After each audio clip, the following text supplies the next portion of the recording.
Welcome to BlazeCraft Season 1, Episode 5. This is the Loss of series, where we have keep inventory on because we enjoy the difficulty of the mobs, but not so much the loss of stuff. I will be... Well, today, the plan is to get started on digging this out, so this way we can get started with building the house. I don't know if we will get to the house. Actually, we probably should at least get started on the house. As you can see, I have made many stone pickaxes. This way we can start excavating this area, and I hope to at least excavate an area where I can put stuff. Not entirely sure about fully getting to building, but I guess I will see you when this is mostly, if not all, done. Okay, so far we've got this center bit done, so that means now I can put a platform pathway kind of down the center and then down this way. I will need to grab some planks and whatnot as resources to do this, but I haven't gotten rid of the top layer just yet because that is where all my stuff is. So I want to sort of get in the wooden platform across this way and that way and get the house sorted in here. That way, so basically that's going to be kind of the final bit for me to do. But didn't take as long as I thought it would. I was thinking that was going to take me ages. I mean, the rest is going to take me ages. I went through more than another batch of pickaxes. So, what, that's 4, 8, 9, 18. I went through more than 20 picks. So, it is certainly uses a lot of durability. I don't fully know what else I want to do besides build the start of the base. My thought process is I want to like kind of go exploring, but I don't fully know what that goal would be. Oh, you know what? I need to look something up. I'll be right back. I went to look up my reference of something I wanted to build, but realized that it was covering everything on my second monitor.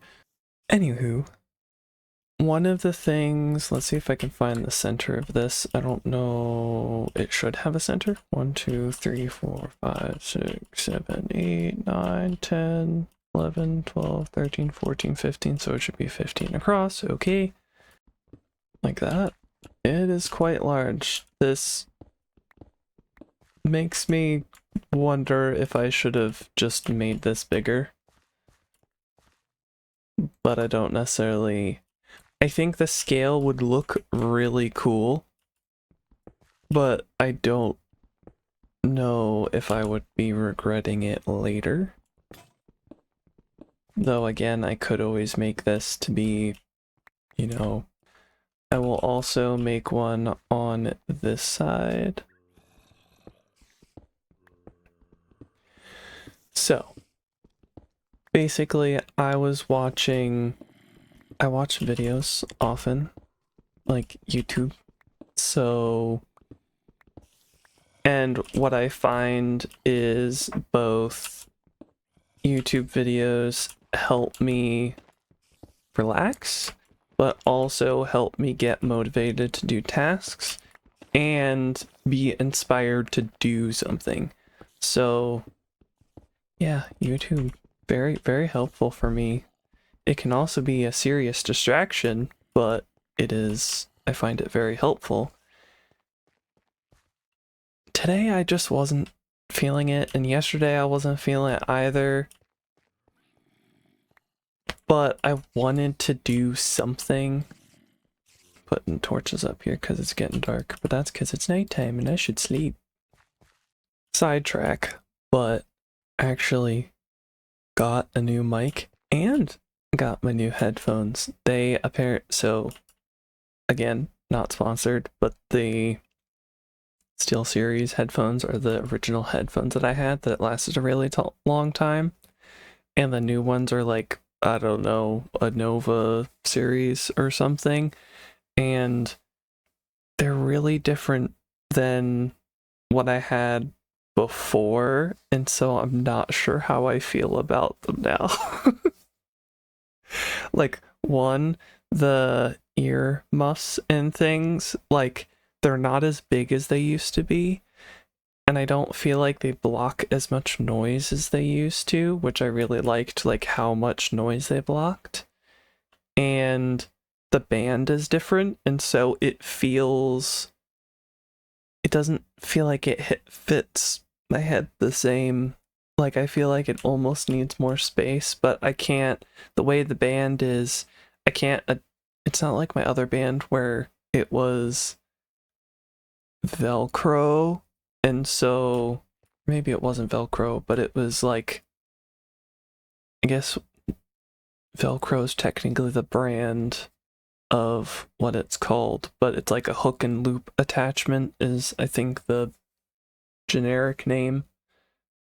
And so I could kind of adjust it whatever size I wanted, but this is not the same. This is like, there's one band in the middle, or sorry, on the inside, and it has like these two plastic bits that stick out. And I just don't know how I feel about it. I mean, things could be worse. Like, they function. The sound feels totally different. And that's, I think, where I felt like the sound was really nice on the other headphones, and these ones it doesn't sound the same. And so I don't know. Like, I'm not a good person to ask about like high quality audio, but I feel like my other headphones had better audio quality than these. But it could be that it's just different, and there's other things that are different that make me kind of like uncertain about it. Anyway, that was a tangent. The other thing was that I got a mic because I was like, well, I'm already replacing my headphones, so I may as well replace my mic, because I was just using the mic on my headphones. So this time I'm using a different mic, so I'm sure I sound very different, and I changed my settings a little bit. I don't know if it necessarily sounds... It definitely sounds better in the sense of like, I hear less in the room. I don't hear as much of my like keyboard clicking and mouse clicking, at least from the tests I've done. It could be worse in the recording, but do I have yeah, I still have torches. Yeah, I got stuff, and I feel like it's turning out nice-ish. Right, the original thing. So originally I was going to make these smaller, but I was watching a YouTube video. Let's see if I can... It's the Misadventures SMP that like just started, that I watched Lizzie because she's cool, and I remember watching her videos when I was younger than I am today. And one of the things is they start in like a mine area, and I really liked the way that the mines were set up that they started it in. So I'm going to work a little bit on that. Just the entrances, not like the full-on area. And man, I just need to like pop some holes just to let in some light, because it's just really dark in there. Like I said, I am all for all the sunlight. I don't like the feeling of being in like a dingy underground area. I love the creative concept of it, but like actually spending loads of time underground, nah, not my vibe. Maybe we do something similar to what I've done up here, where I've done jungle logs across and then mahogany on top, and that the areas where the planks are, I use mahogany planks. I've yet to figure out the whole issue with this crafting and stuff. Like, wait, pardon. Why can I grab you? Well, that's cheaty. I crafted you from nothing. That is not supposed to be a superpower for me to have. Anywho, we got some slabs. Actually, I might need more slabs than that. And stairs. I think that's it. Can be placed vertically, allow mixed vertical horizontal connections relative to the placement. How many of those do I need? I think I need 4 per set. So I have enough for 2. I have not decided what I'm gonna do for the circle. No, the house. I mean, I kind of have an idea of what I want to do with the house. I want to do kind of like an inset circle area. Kind of look hovel hole-ish. I might have to look something up to really like solidify what I'm thinking in my brain. Sometimes it's so vague that I can't like I know what it looks like in my brain, but I don't know how to do it in Minecraft, even if it's like in block form in my brain. So this is how it starts. It's a very simple design, but I really liked the design. Also, this is probably something that I hadn't mentioned that I've added in between. You'll notice that I have like these, yeah, that. We have these like lines here, and it's supposed to, the mod that I'm using is supposed to work with modded blocks, but basically slabs of any type can now be placed horizontally, and similar with stairs, which is amazing, and I love it, and I'm so happy that somebody made this, because this was always kind of my thought process about like stairs and slabs, that I was like, I just wish kind of the way that it functioned, like I don't necessarily need a horizontal slab and a vertical slab as separate items. Like I don't necessarily want to have to craft 2 different slabs and 2 different stairs just because I want them to go different directions. So the fact that it's kind of, I love that they added this like gray thing to make it easier, so you know where exactly to place, and you can figure out like how to place these this way. I love it. I know I talk about it a lot, but loving like every single mod, but I just really love it. But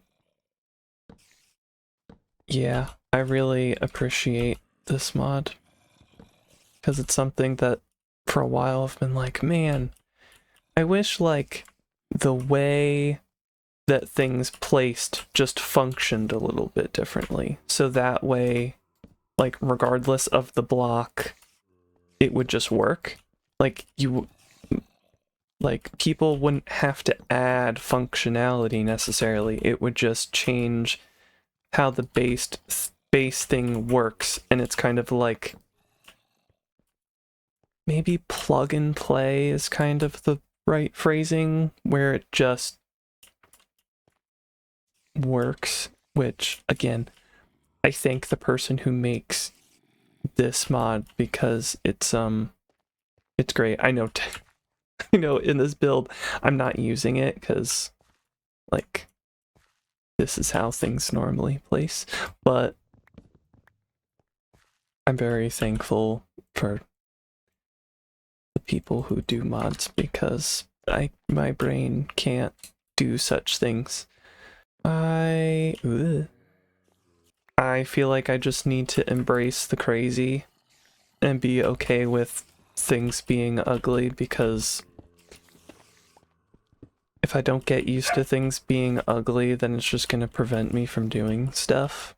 And so I just need to like embrace the ugly and be okay with the fact that I'm gonna make some ugly builds. So let's do that right now. Just embrace the ugly. Again, pardon if you can hear our dog. She is energetic and constantly needs to be taken care of.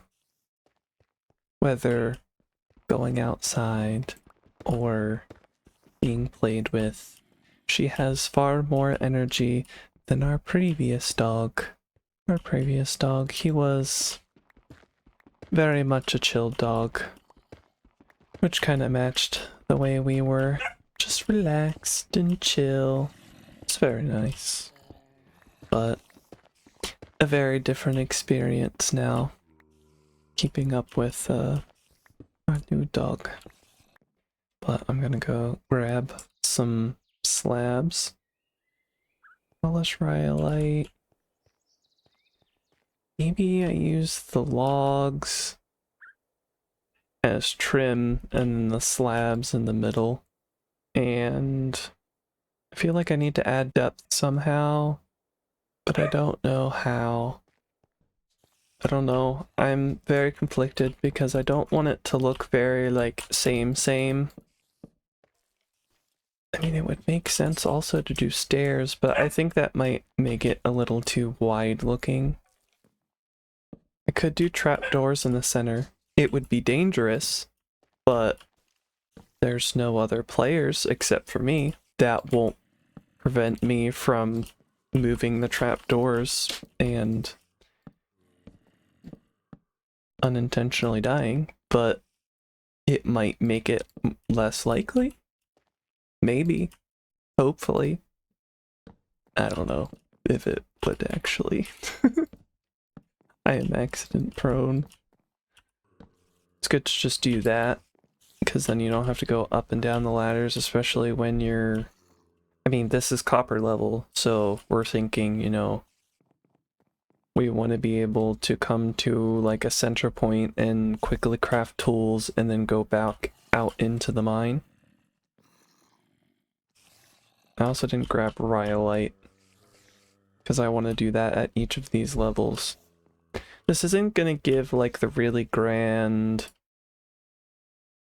like mine shaft area, but I would like to maybe add trapdoors here to kind of give an area that's kind of see-through, and then maybe we make these on the top and then put fences that go up. Oh, I don't know. Kind of want to do something that's like pillars. I'm just trying to think of ways to add to not make it flat. I know I say like add more depth, add more depth, add more depth, but it's more of trying to keep things not on the same plane or add variation.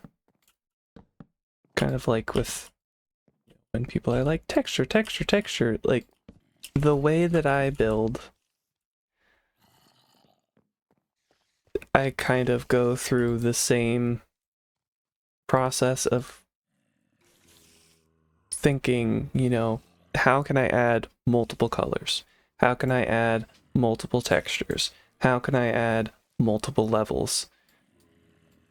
I guess I always think of things in like multiples of things. I am not sure if I really think of building in the same way as other people do. Maybe I do. Maybe I don't. I don't know. Junglewood. It's brown, it has yellow bits, it has green bits that are very obviously shades of yellow, orange, green, brown, even when they're not next to other blocks.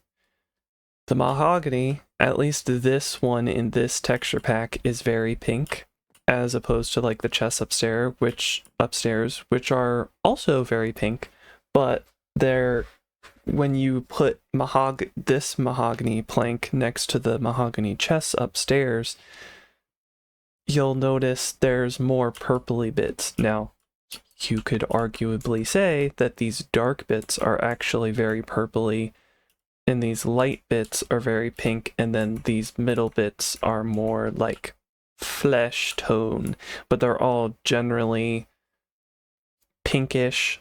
But if you put it next to like cherrywood, this would look more purple.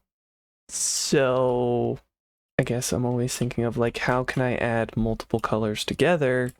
Because one way to do that would be you have like similar colors.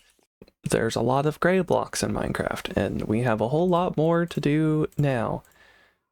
But within these gray blocks, you know, this one's a little more blue, this one's darker than that one, this one has really light bits and really dark bits, but so does this one. But let's say with these gray blocks, this one's darker, in my opinion. It may not actually be true, because I know people with color theory and stuff. I do not know color theory. I'm just like eyeballing these things from a distance. These are all some form of gray.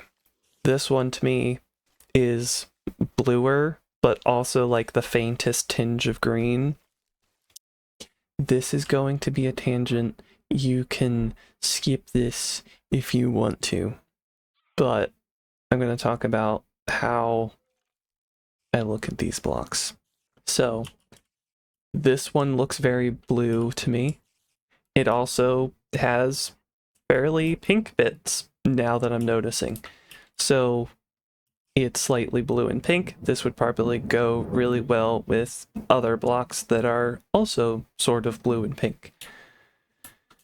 This has quite pink areas also, but also has a lot of gray pieces. This would probably mesh interestingly with mahogany somehow, in some way. Cobblestone, neutral-ish, does have some pink areas, but it's gray. This, it is probably has some like little green bits in it and some pink bits, but mostly gray. And it has probably what I would consider to be the least amount of texture out of all of these. Or maybe noise is probably a better example. Like, this would have the highest amount of noise. Well, these two are pretty close. The noise in this one is just different than this one. This one is more striated, and this one feels more all over the place. Though you could say it's a little striated this direction. But then the cobblestone, I mean, it's cobblestone. It has really light bits, it has really dark bits, it's fairly organized. I would say it has more noise than, say, the shale, because really the most difference it has are these dark areas here, the little strips.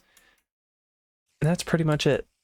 This has, even though these areas aren't as dark as those ones, I would still say the difference from the lightest lights and the darkest darks is high. And so there's like more noise going on. Mentally, how I picture noise is just, imagine you have a flat sheet of paper, and the more dots that you put in it, the more noisy it is, the more texture it has. Like if you were to, like a piece of fabric, if it's really flat and glossy, you would expect it, in a way, it's like, oh, that has less noise, because if I were to rub my hand across it, it would be really smooth. So if I ran my hand across this shale, even though it's stone and stone is rough, I would expect this to feel smoother than those cobblestones. But I would also expect those cobblestones to feel smoother than this gravel. And the dacite is, probably somewhere between the gravel and the cobblestone. Like if I were to run my hand across it.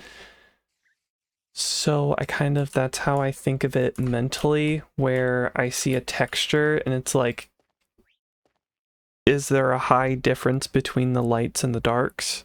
Does it contain something really light and something really dark? Like diorite, I would consider to be a very noisy block, because is it super dark? Is it super light? Like, I guess you could convince me either way, but when I look at diorite, I think of it, it has a lot of texture that, like, if I were to run my hand across it, it would be really rough. But say the polished diorite has significantly less noise. If I run my hand across it, I would feel like it would probably be smoother. Terracotta is a great example of a block that I would say has very low noise. Again, I'm using these like terms very roughly because I know that I don't have like super technical knowledge about this stuff. But like I would look at this and be like, that's a really low noise block. I tend to favor low noise blocks because it's just, I don't know if sensory thing would be the appropriate term, but I enjoy smooth textures more than like rough textures like this. Not that rough textures aren't nice, but that's where I would, when people are like texturing, that's when I would add more like, there's this mixed stone, which is normal stone for Minecraft, but you would have stone and then you mix it in with like cobblestone and gravel because they're close enough in gray that they also kind of look like stone breaking down. That's really nice. It really depends on what you're kind of going for. Do you want something like really clean lines, or do you want something that looks like it's been there for a while? And that was a tangent. I think of building in a way that, no clue, I'm sure there are many people that be like, that's not technically right. And I'm like, I appreciate the people who are very technical, but I, in fact, am not technical in this sense. That is a really cool texture that I don't know if that necessarily fits here. But I think I might just go for it anyway. Anyway, my point is, I appreciate the people who are very technical and are very knowledgeable in that sense.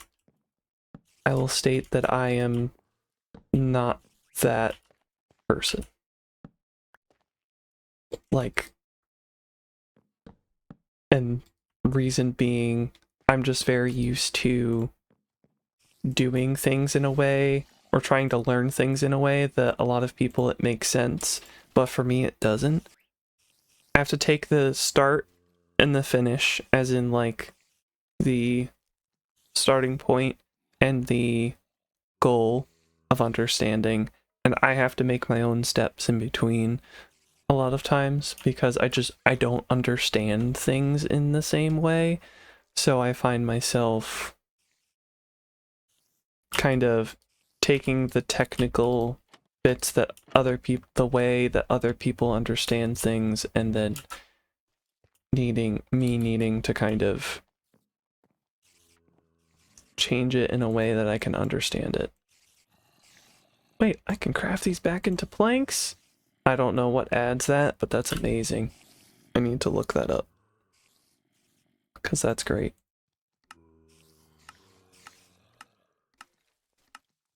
Who added a way to craft these back into planks? Because it's amazing. Quark. Of course it's Quark. Quark adds so many things that are so good that you're just like, why is that not a thing? Okay. But yeah, I appreciate the people who are very good at technical things. I am not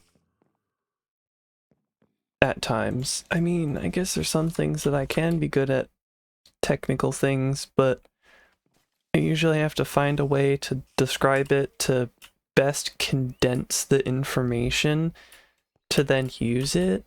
Because if I don't, then it just like takes up an unnecessary amount of space in my brain and then makes it way more difficult than it needs to be.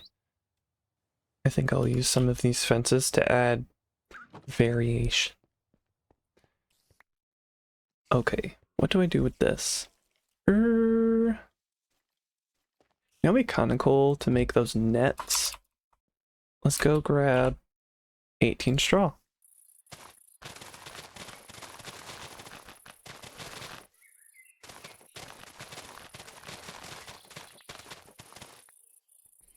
Yeah, I can make blocks of bamboo and get straw. Let's go do that.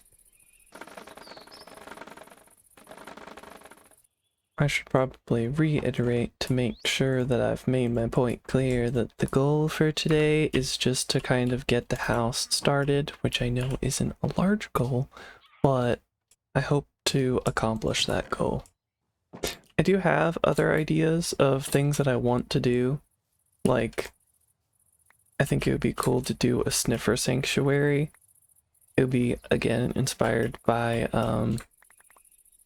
something that Lizzie did the one series, because it was so cool and I want to do it, and it'll probably have more plants because we do have a mod that adds like bleach dew and glow fruit of some type. So now sniffers actually produce or find like 4 different seeds, which that's cool.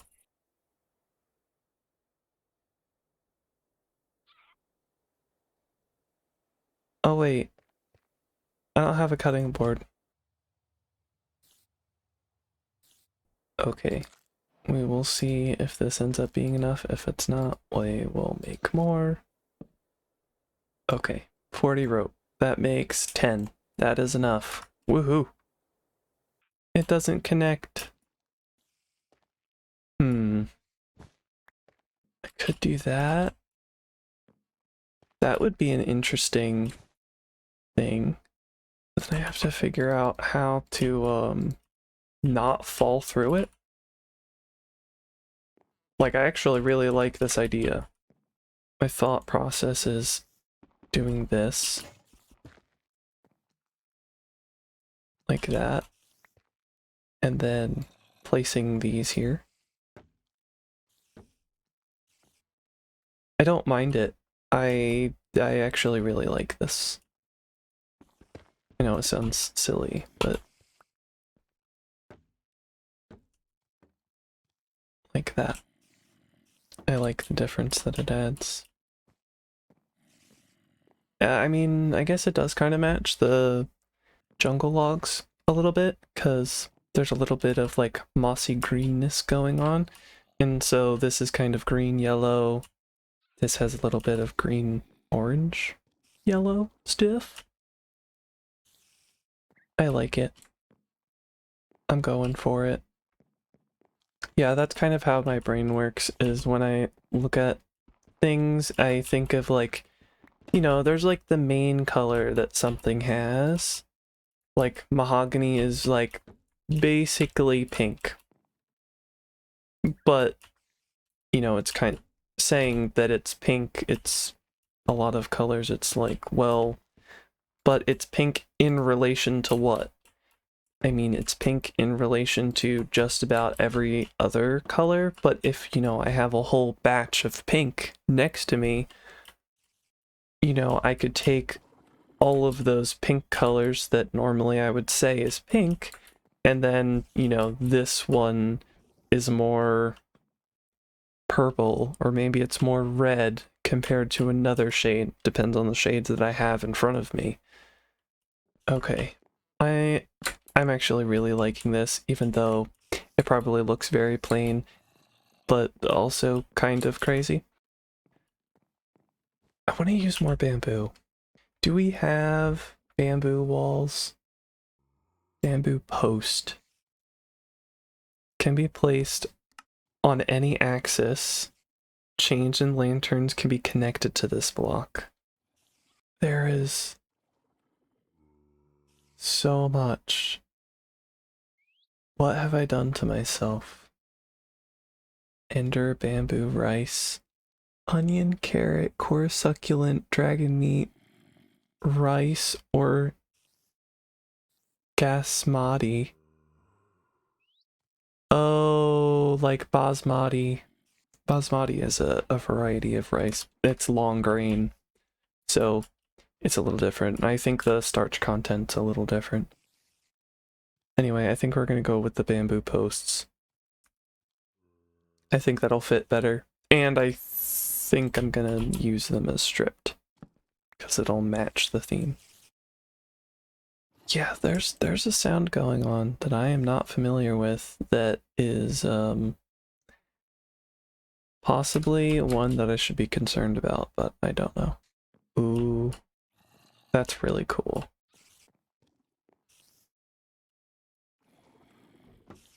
Wow, that absolutely shot over there. Oh my gosh, and it connects the fences. It doesn't connect that way, but it could connect that way. They launch, though. Oh man, I love it so much. It's so cool.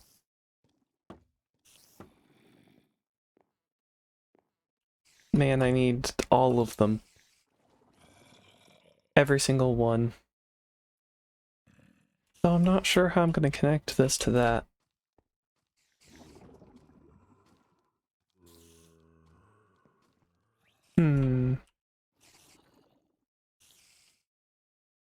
I didn't bring enough jungle wood. I mean, maybe I just do this. It's a very simple way to connect it, but I do have fences to do it. Why? I like it. We're going with that. It does mean we're going to use an absolute load of these, but to be fair, one of the major resources we have is bamboo. I don't know how that's gonna look when it interacts with my house, but I don't have enough. But it's so cool. I keep being like, oh, it's so dark in here. Like, yeah, because I haven't mined out the roof.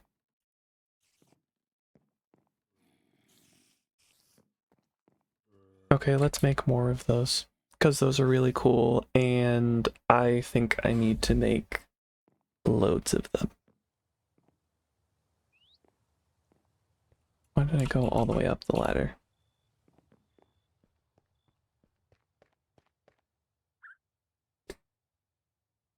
Right, so some of the other ideas I have for builds, I don't know if I'll get to them, but one of them is like a sniffer sanctuary because I think that would look cool.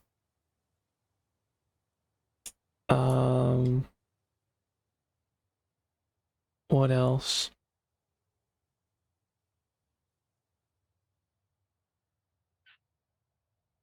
There was a build that I saw, or no, I think this was also in the Craftworks Discord. I know it was in the Craftworks Discord. And I think it was Time Lord who they were talking about, like their reference images that they were using to kind of inspire some of the builds they were doing. And some of them, it was like they kind of tilted towards a few rather than a few of the others that they had. And man, it is really dark down here. I bet I should be putting down torches. Nope. Apparently it's just really dark.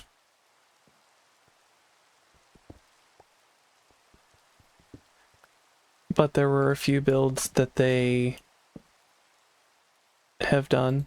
I think they're still working on some of the stuff, but there were a few that they didn't quite lean towards.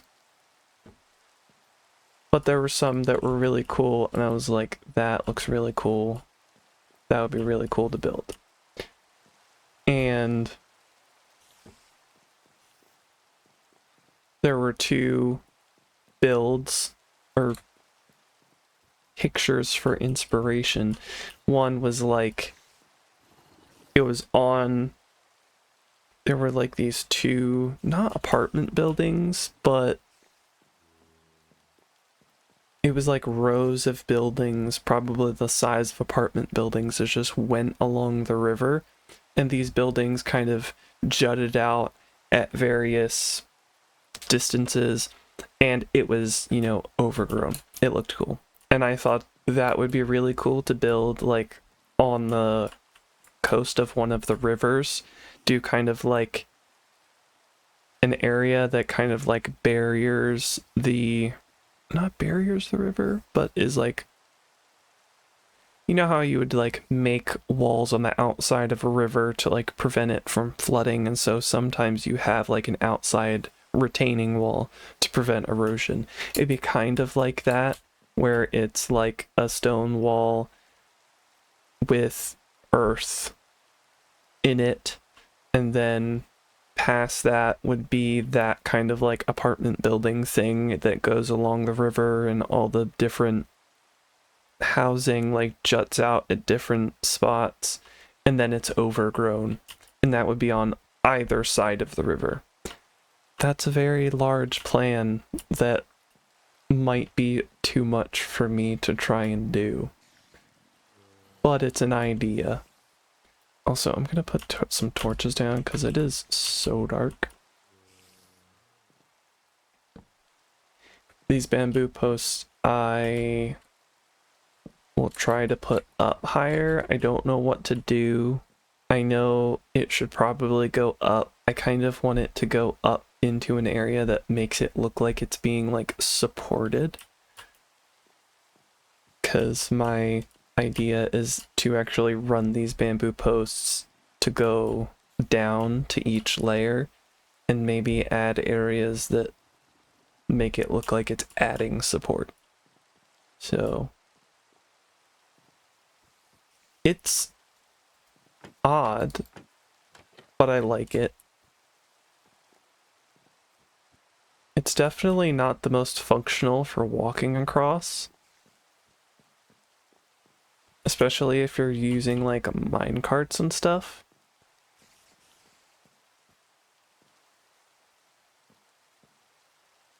I don't know. Not sure how I feel about it. I know functionality-wise it would be really weird. But I guess you could always think about it in the way of like, you pull these down and it stretches the safety net to make it taut enough that it's like easily traversable, at least by people. And then, you know, when people get to mining, they pull the trapdoors up so that if anybody manages to fall, though, like, who would fall in this exact spot? I don't know. I could always put them, like, up at the top, so there's a safety net at the top, so, you know, if somebody tries to sneak in, it's like, well, you're gonna stay safe, because you're not just gonna, like, fall down into the mine. Anywho, I need to get started on this. I will be right back, and because I will be looking for a reference photo real quick. Okay, I did get a bit distracted, and I also turned my mic down a little bit because it did look like I was talking pardon me. It did look like I was talking quite loud for the distance I was to the microphone, but I did end up finding a cool like hobbit hole design. I have to see the dimensions though. 1, 2, 3, 4, 5, 6. It's more like 6 up and 1, 2, 3, 7 across. So it's bigger than this. This might be fine still though. They actually use terracotta. But everything seems so quiet. Just a second. Okay. Oh wait. Ooh, we have bamboo beams. And we have walls. So we do have walls. I could make them. Good to know. Yeah, Dawn of Time adds bamboo plates, so we could do that, but is not necessary because we have whatchamahoosit, the mod that changes slab and stair positions. Anyway, I should get started on this. That is lightning. Let us go to sleep. I should also maybe get some food started. Which, now that I think about it, let's get that started right now since we're working on the house. It'll be good to have that food growing while we're building the house and changing over stuff. Because we do have seeds, we have foods to grow. I actually really like the look of this water. It's so like blue, or cyan is probably better because it's like greenish. I very much like it. It's very pretty. What are you? Strawberries? Ow! You also prick me when I harvest. That's mean. I can walk into you, but you stab me. It's quite strange that they stab you because strawberries actually aren't spiny. Like, they might be a little rough on the outside. Like the leaves, they have a slightly coarser texture than maybe some things. Is that a monkey? Yes, is a monkey. Anyway, not the point. Point is, strawberries have like a rough outside. Wait, the lily pads, they move with the water. That is so cool. Because they would totally do that in real life. Anyway. Strawberries, they aren't really stabby in real life. They might have like, I don't know, like I wouldn't even consider the leaves to be like prickly or rough, but they have a coarser texture than some other leaves. Like they're sturdy. What was I doing? I was supposed to, oh, I was getting an infinite water source so I could hoe the ground to plant seeds and things because I have lots of things that I could be planting right now. Let's get planting.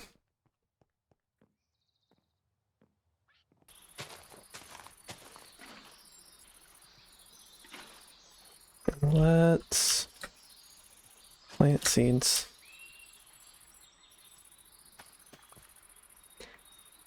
The green tea is sort of less important at this point, but I'm getting it planted now. Cucumbers. I think I'm gonna only plant 4. I don't imagine I'm gonna need more than 4. Peppers. I'll plant 2 rows because I think that's used in a good amount of recipes. And I think the green peppers I can also make into green dye, even though I get a guaranteed green dye from this one instead of a percentage chance, but I get a partial chance of matcha.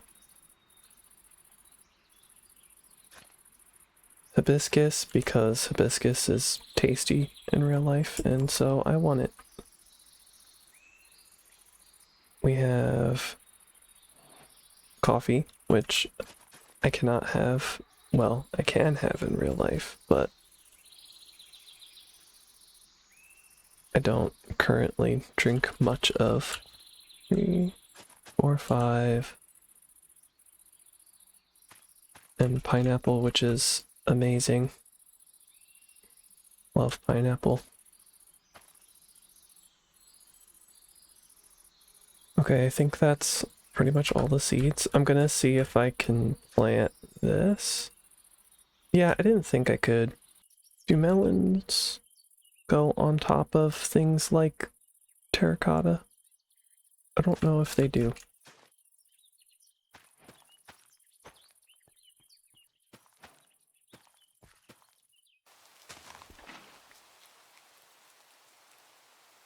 Okay. It's 8. I'm gonna try to make this a little uneven looking on purpose. So it looks like a field that somebody would have set up. I guess technically one of the easier ways to do it would be to just set it up in a square or rectangle, but I don't know. It looks almost more real if you do it this way. And then if I want, I can add some boulders and fences. Which I have some fences. And some gravel.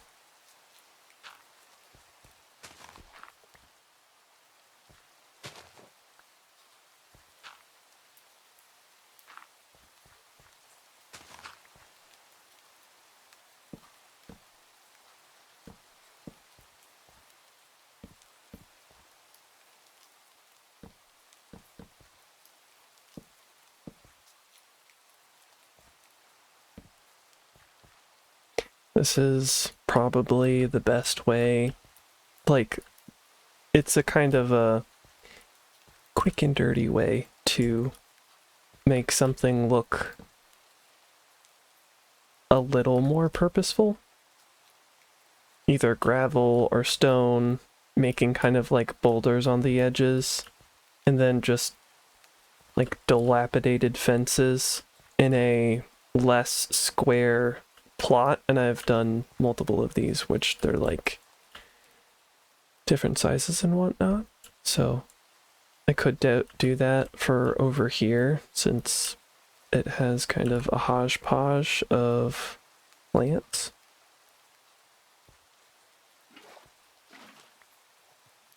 I am going to make a sugarcane farm, but I think I will also make it into a rice farm for now. It'll be a sugarcane slash seaweed farm, which basically all I have to do is dig this a few layers down. That way I could just like swim down, take out the first row, or not, I guess it's the second, because it's not the bottom one, the one at like eye level, and then I can harvest a sugarcane and it kind of, you know, saves space. They both get what they need. I don't know how this is gonna look, but we're gonna try it. It's gonna be for the cocoa beans. I have also done this before, but I like the look of it. Yeah, that's a good place to put it. It's gonna be kind of round-ish. And take the cocoa beans.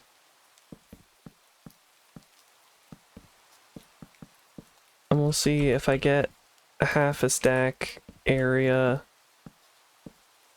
then we'll keep it that way. If I don't, I'll add more. And then we put some fences.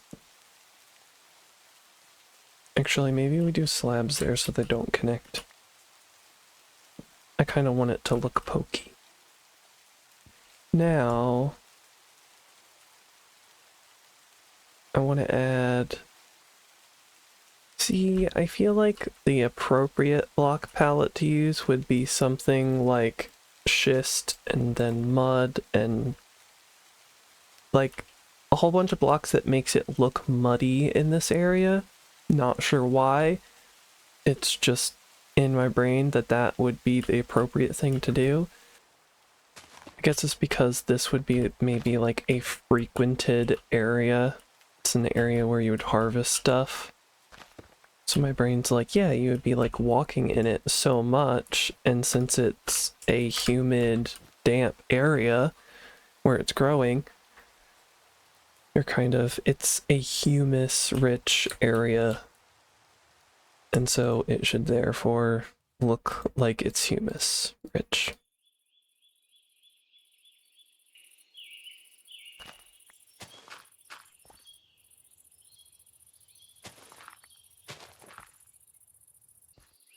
It needs something else. I could just use a shovel. Make it all into path.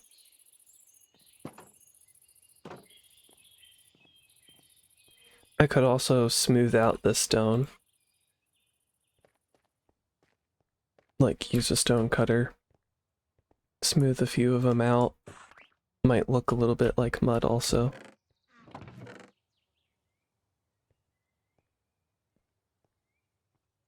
I think I might do that. Can I orient these whatever direction I want? No, I can't. Okay. They will be facing the exact direction, same direction as these, so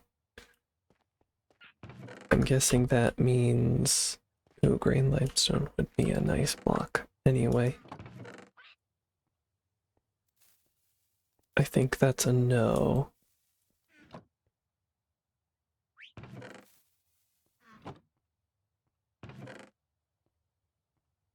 What was I doing? I need to craft a shovel because I want to make path block.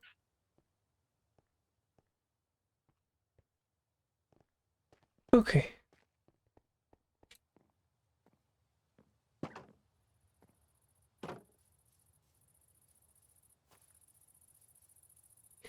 I don't necessarily have to get rid of every piece of grass, but I do kind of want it to look like it's a well-worn area.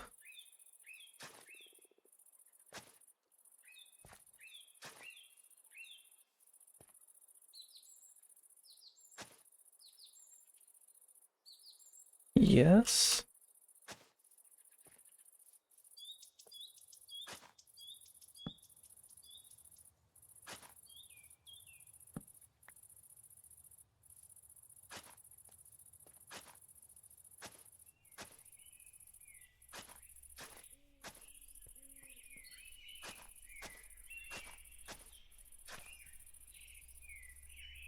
Just kind of putting in vague pathways.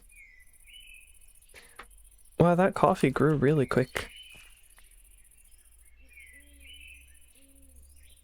Seeds. I can cook it on a campfire to get coffee beans.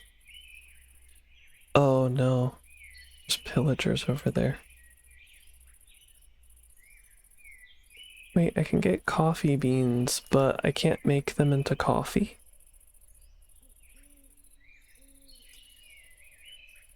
I'm confused. But I can eat these.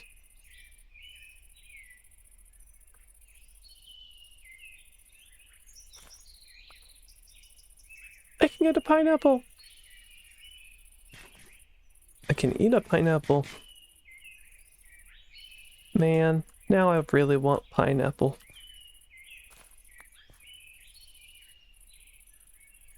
I think these can be turned into blocks too. Do I have iron? So I can fight them. I'm gonna go grab iron. That way I can make a shield. And not die immediately.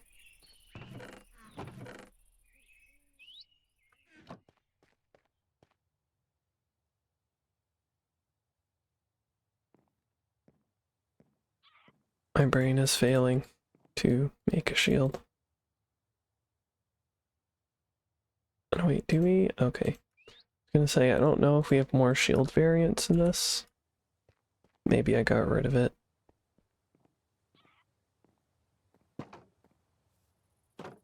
Okay, let's go. Let us handle the villagers. Sorry, illagers. Pillagers. Now they're pillagers. And they've got axes.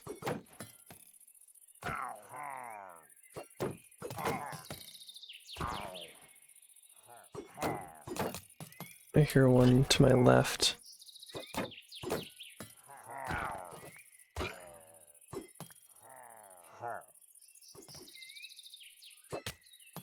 Ooh.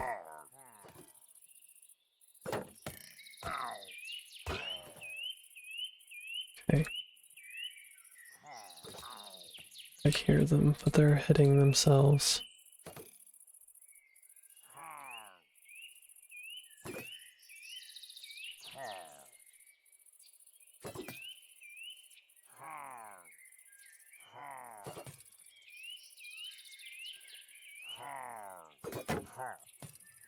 There's two. Kind of sounded like there were two, but...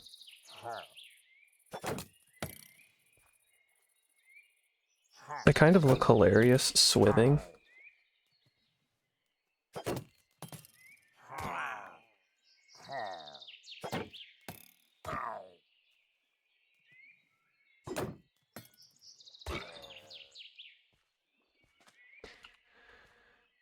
Okay. Can I put this on my head? No. Man, they really went through that shield. It's a brand new shield. Okay, let's put some things away. We'll come back, grab that banner.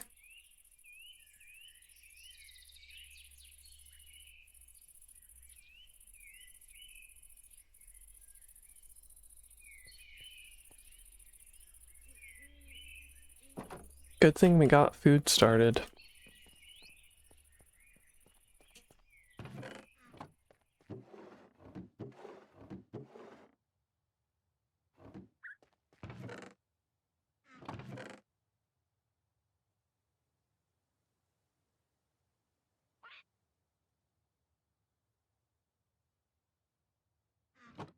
I apologize if I'm not super talkative today. I just, both yesterday and today, I have not felt, not that I haven't felt the same, but like I don't quite feel how I normally would feel. And so I just feel off. I don't think I'm sick, but I just don't quite feel right. So I'm just like, I don't feel up to doing much of anything. So yeah, it's not like, even if I change tasks that I'm doing, I mean, I could probably, you know, watch some YouTube videos, sure, but yeah, I'm feeling the way you kind of feel sometimes, where it's like doing much of anything, you just aren't, not that you're not there, but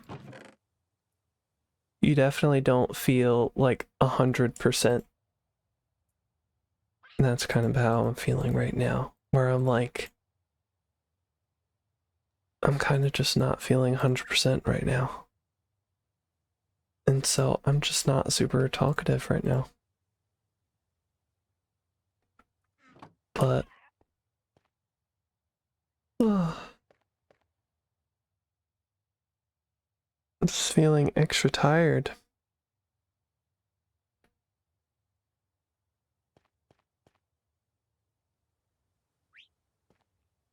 Let's make some coffee beans.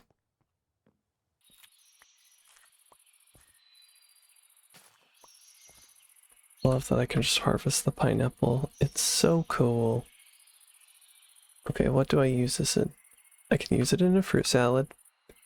I can grill it with a vegetable. I can make a pineapple fried rice with pineapple sides. We can make, oh, we can get like different colored parrot eggs. Rice, carrots. I can slice it. Oh, I can get a pineapple crop off it. And then we can get slices to make pineapple pie. Yum. And then we can use that instead of a pineapple. Ooh, it can also make more things. Pineapple ice cream. Pineapple milkshake. Pineapple juice. Yum. More pineapple juice. Pineapple fried rice.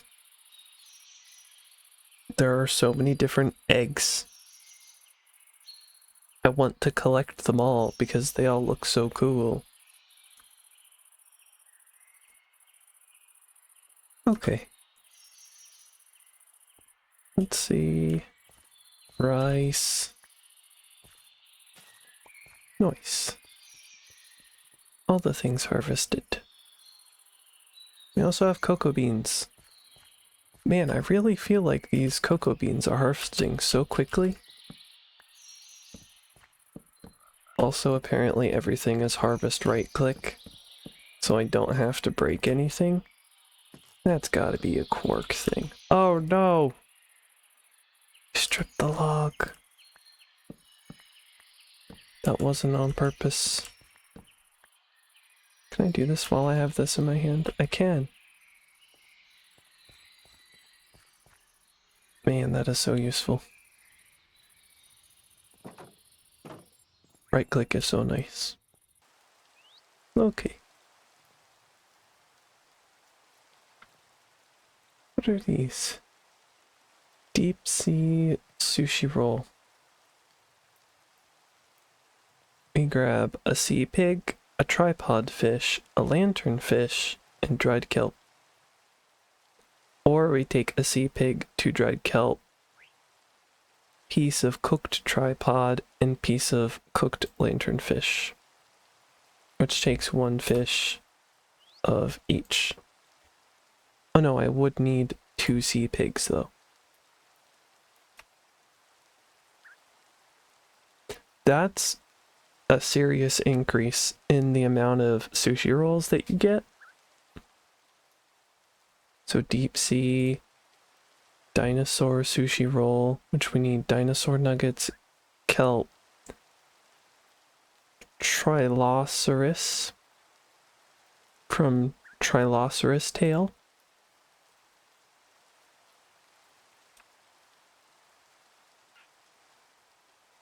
and a flytrap, radioactive sushi, which we need piece of cooked red gill, toxic paste, and sulfur paste. Yep, that totally sounds really nutritious. Radioactive, grilled sushi, sushi with dinosaurs, which is just the dinosaur roll cooked. Fried deep sushi, which is just the other one cooked. Radioactive sushi, just the other one cooked. Dragon sinew, commonly found suspended in the air where the dragon has perished.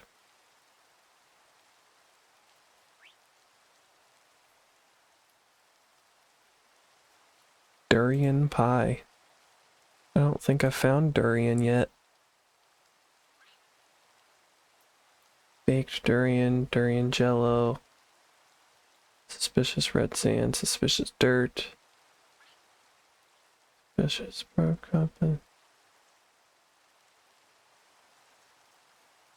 suspicious mix, no ingredient data for display only.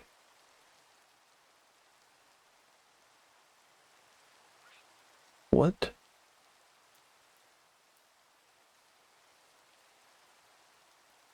Durian jam. Durian jam block. Sticky, but not connecting to other sticky blocks. But you only need 8 of it. I wonder why.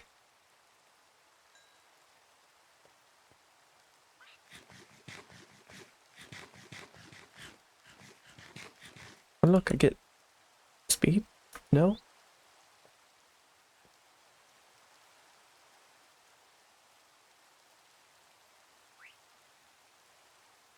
Soul can now be added to a flower pot. Oh, that's so cool.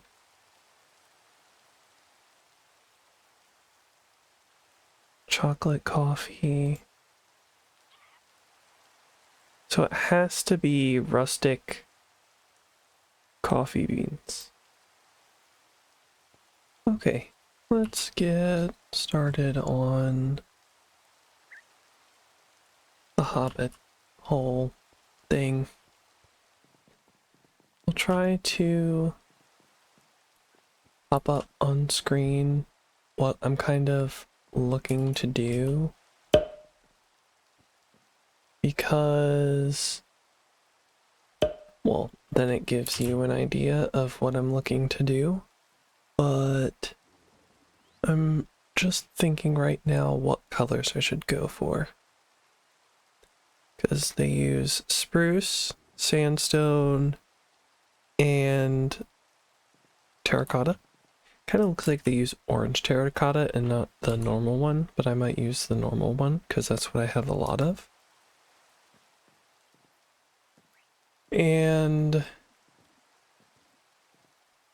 what else?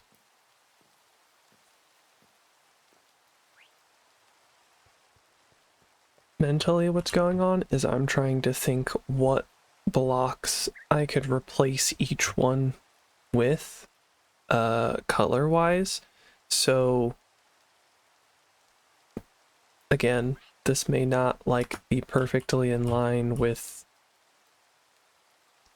color theory, or I don't know, even like brightness wise may not be correct, but like the orange, though it's probably the same or darker than the spruce, my thought process is I want something to be as dark as or a little bit lighter than the orange terracotta. Then I want a light colored block of any type really for where the sandstone is. And then I want a similarly like dark-ish but can be light colored block. Could use bamboo. Right now, the theme is sort of jungle, mahogany, rhyolite, and bamboo. And I think I can make that work.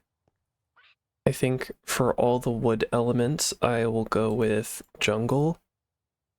We could go for rhyolite as the terracotta element, but I could also smelt any of the terracotta that I have to make it like the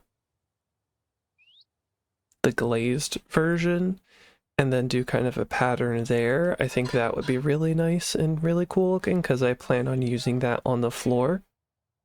I think it would be cool to smelt some of the terracotta to make it glazed terracotta because I plan on using that on the floor anyway.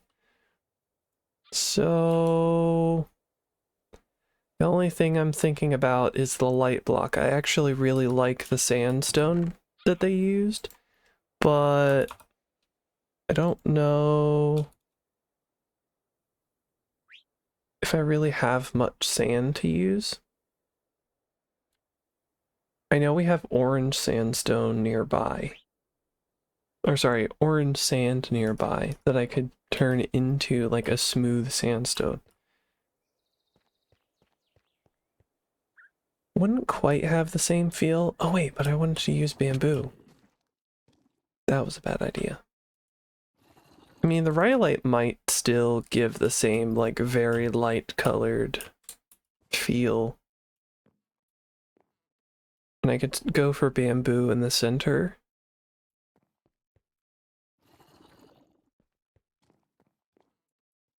Okay, let's first get the dimensions sorted. I've decided that I'm simply going to just do it. Be okay if it's ugly. I think this is right. I will try to link this video in the description, and if I can't link the video, I will try to refer to the person like in the description. That way you can find it because it's very nice. I mean, I'm following like just the outside. I didn't there's probably an inside and I just haven't watched the full video, but so far it's looking nice. You know what? I should be grabbing my scaffolding because I have scaffolding. Don't I do this? And then we take that. Then this. Then this. A slab. And this should be a block. I don't really have... Oh no, I do have a block on. Like this. then put this here. Then, oh, I can't do the slab just yet. Blech. If that, is it this? No, wrong.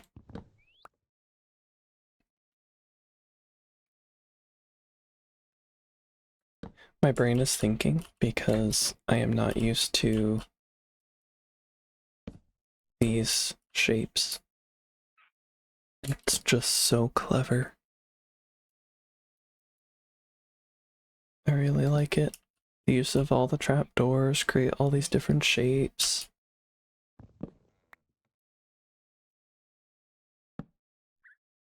Okay, that should be it for the outside of that particular one. There will be one on this side. I think I've decided that I don't want to do it on both sides. I think I want to make one of the sides like overgrown and stuff and add plants because that's my vibe. That is what I really like, is doing lots of plants and overgrown stuff. So the more that I look at this mahogany, it looks magenta, like purpley magenta than anything else. But that's okay. I also do think I'm going to use stripped bamboo. Does it face different directions? It does. So I could do like a bamboo weave. Like I could do this and then face it the opposite direction, which I also really like the idea of.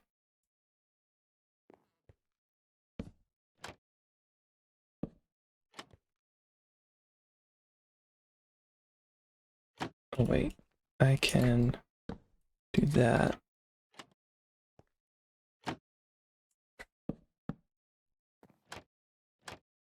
Like that. Then a stair. I keep getting scared like I'm actually gonna fall. The only thing that I'm not a huge fan of is how much it gets obscured by these fences. But I don't necessarily know what to do about that.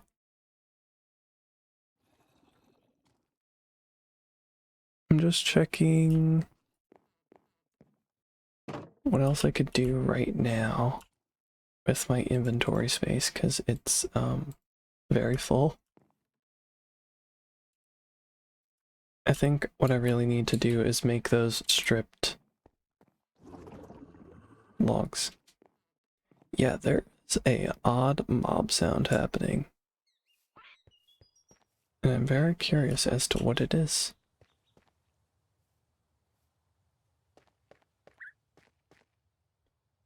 But that could spell death for me.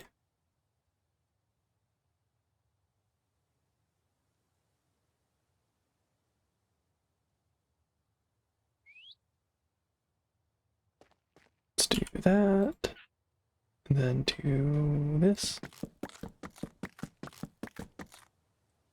I need a place to put this material. So I don't need it in my inventory at this very moment. Also, we're doing fine on bamboo for now. I do think I will probably use much more of this bamboo in the future, so I do think I need to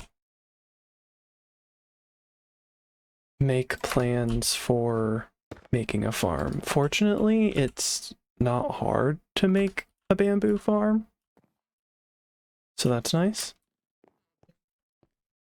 But it does mean that I need to make plans for such a thing.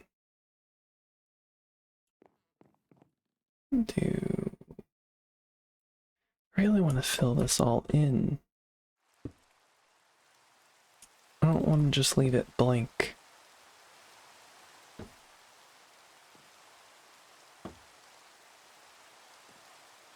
Definitely don't have enough.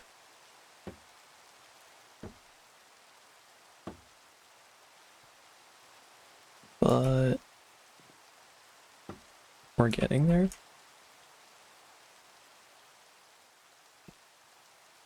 What color did I decide I was going to do in the middle? They used orange. I think I might have said I was going to use Rhyolite. Realistically, Rhyolite would have been a good option for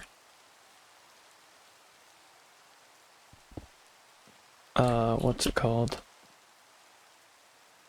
Where I currently have the bamboo. Because it's lighter than like this mahogany. I think mahogany would be a good texture to go for here, but I think what I'll do is I'll go for stripped logs. I think it goes there, there, there. Doesn't mean I'll have torches for my inventory, but I have the space to pick those up now, I think. Yep. Nice. Which means I get to use my 2 other stairs. That is the wrong way.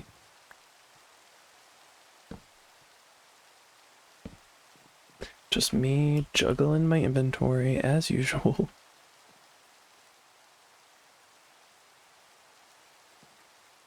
Then this goes here, this goes there.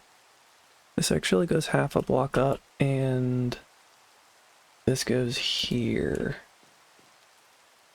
So I'm actually 1 trapdoor short. And 1 stair short. But I think I want to go for this.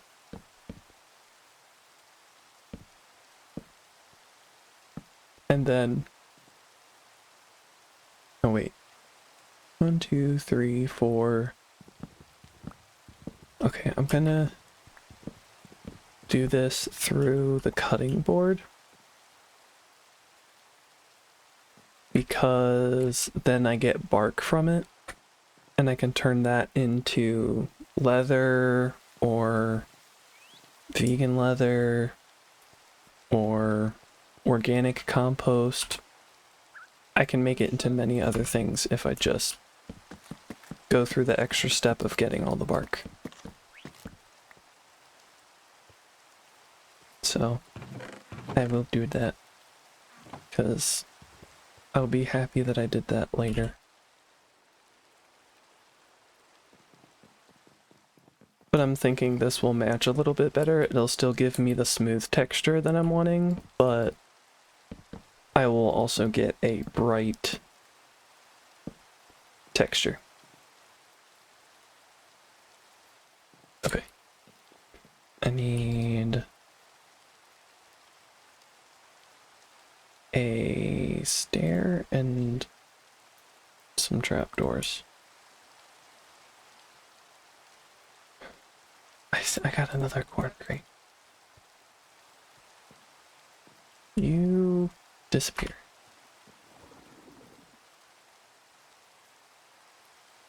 Trapdoor. Stair. Actual door.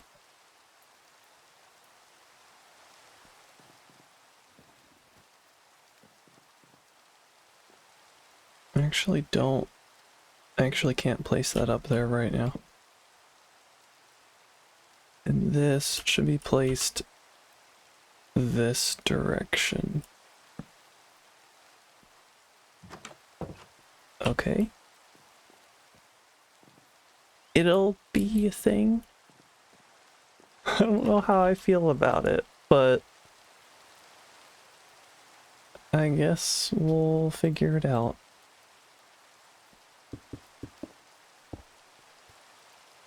Also, technically, I would be changing up some of these things. Where is... This goes on the top. This goes on the bottom. This goes here. And this goes here.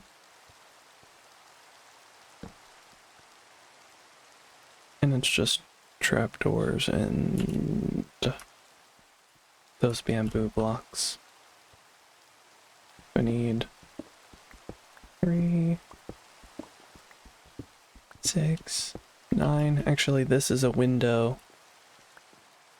So I need 8. 9, 10, 11, 12. I need 12 blocks. This is going to be a little weird because it's going to be... I think I'll have to do something where to make it look like it's supported underneath. That way it doesn't just look like it's jutting out. Though, maybe that would make it look cool. Again, that's kind of what makes me hesitant about making it symmetrical, is I have the tendency to make everything symmetrical, but I also think it would be really cool.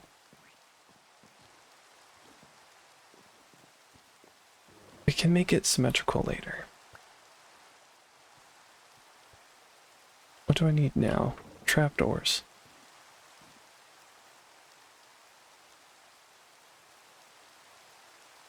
I still don't know why I can just, like, basically infinitely craft those. So I guess the fortunate thing about that is it's actually not helpful, as helpful in this mod pack, since... I mean, it's basically free food, so, you know... I mean, who's gonna turn up their nose at free food? But also, this mod pack has it where you get diminishing returns and whatnot, so it's not like it's a permanent food source or anything.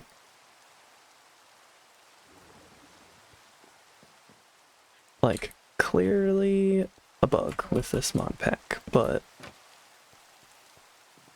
you know, things could be worse. Could be a much more game-breaking bug. I'll also have to look at how the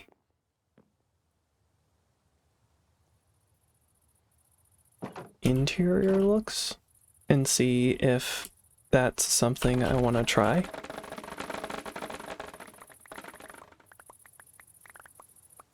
There's enough bugs in this that I hesitate to really, like, give this, not give, but like upload this as a pack, just because there's some like serious bugs that just are, they're a bit game breaking, where it's like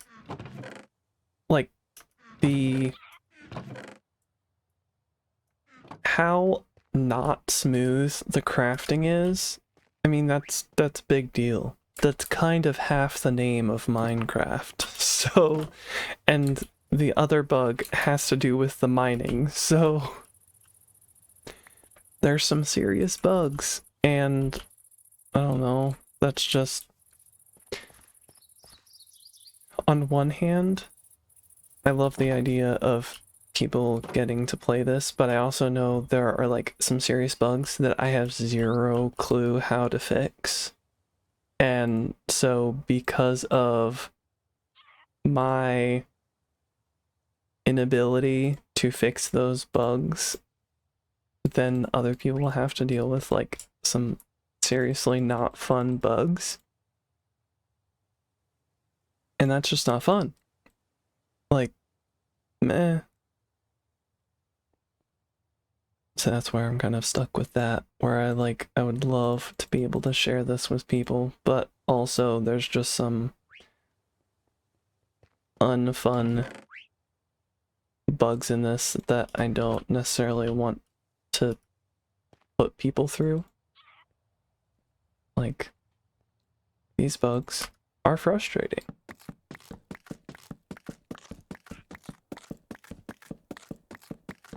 And because I don't know how to fix it,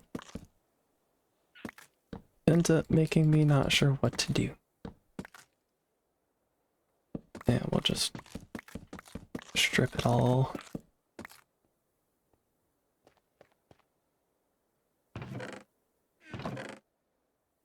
Okay. We've almost finished not the interior, the exterior. We've almost finished the exterior.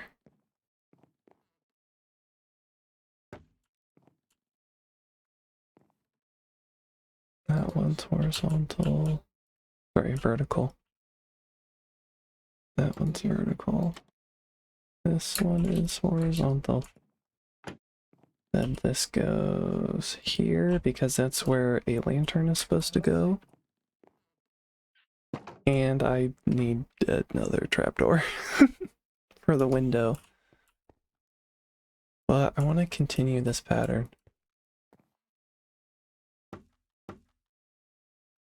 Yeah.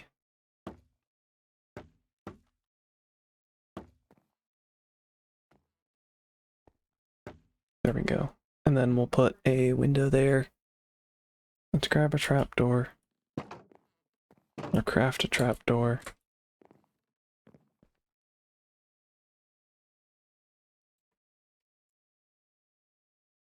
I mean, I have a mahogany one. I could just do a mahogany one.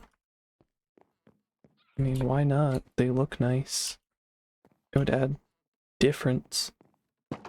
Doesn't have to be perfectly consistent. And I will mine this one out because that one is where the window's going to be. There we go. I really want to make this symmetrical. It's taking every fiber of my being to not make it symmetrical, but I think I'll quickly check out the rest of the video to see how the interior is and see if I kind of want to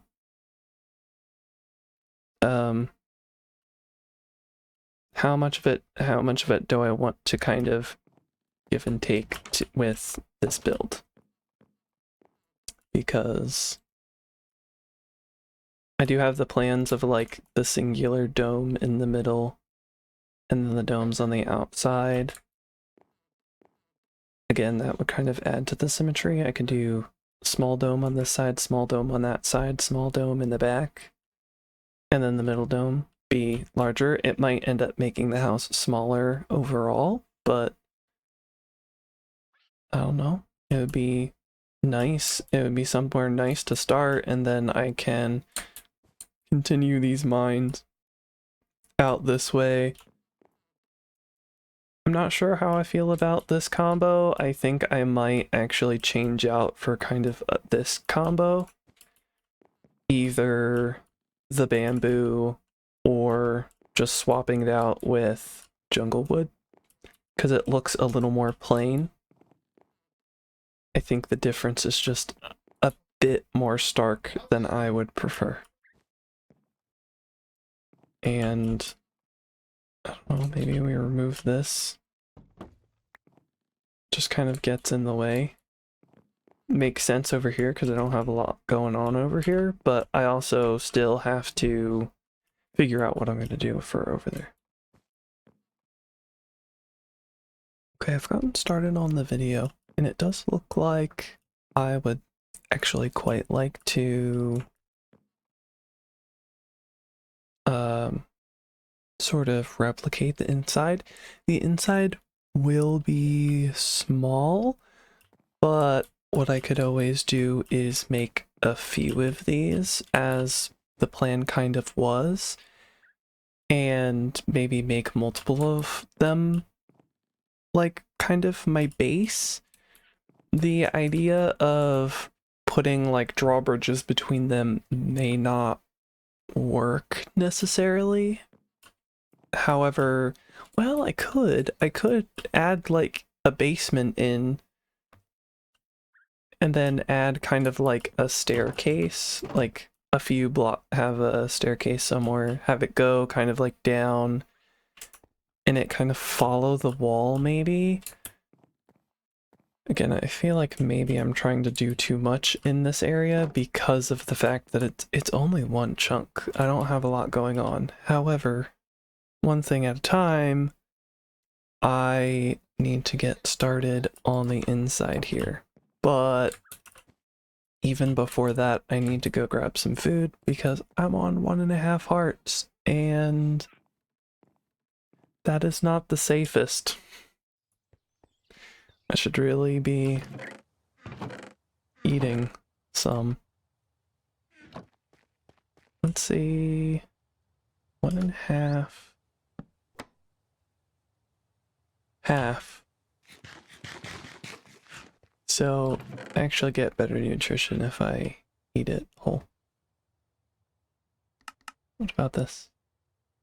I will get more food out of this if I cut it.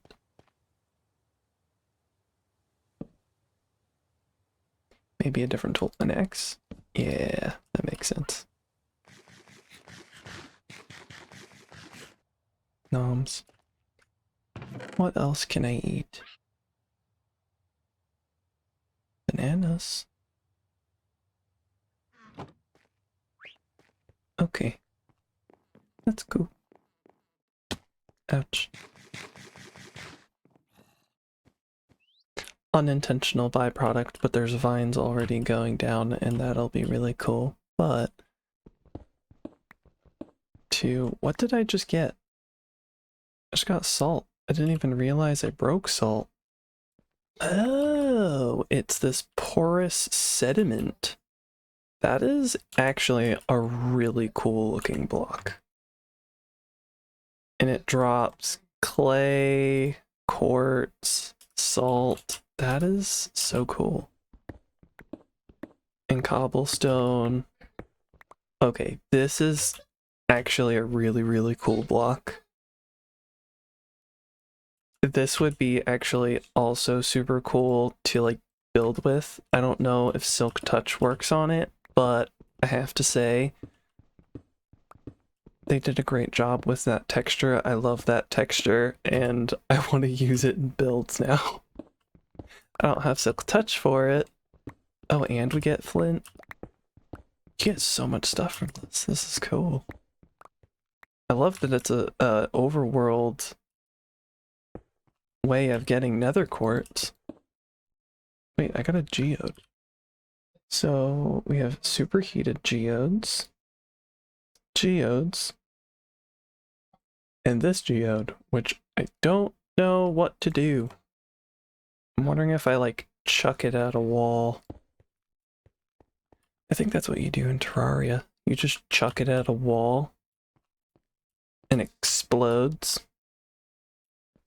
I mean, it doesn't make a boom sound, but you know, you just chuck it and it breaks open. You get gems. They're fun. You don't get tons of them.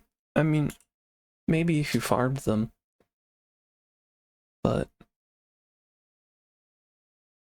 anyway, now I have to look at the rest of the video just to see what they did. I'm probably floor-wise, I want to use like different bits of smelted terracotta, but I want to see where they actually like place different chests and things. And it's possible that this may just end up being my chest wall, and I'll do like this or something. This way I have like plenty of storage. Then this will be like my bedroom hovel. Maybe I put a kitchen over here. Maybe a little dining room to the side. And that'll be kind of it. And so everything else that's like enchanting and other stuff will be in other rooms. otherwise, I don't know, maybe I do something similar to this and put it onto that side, but I don't know what I would necessarily do with it. I don't love the idea of kind of coming in and your right side just being like chests, but it's the one flat wall that I have. But I guess we'll see. I have to go check the rest of the video again because I needed to make sure I excavated the area properly. Frankly, I also haven't decided what blocks I'm going for, so that's the other thing. Oh! I was thinking of using some of the stones that I already have, but I don't know. And then what else do I need? I need...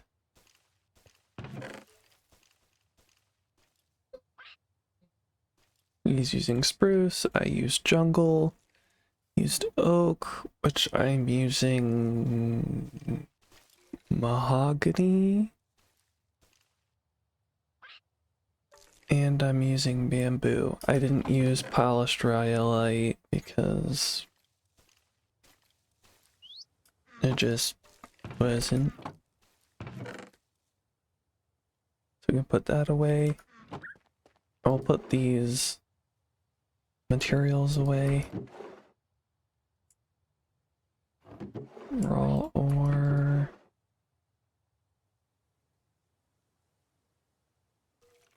Clay. Salt.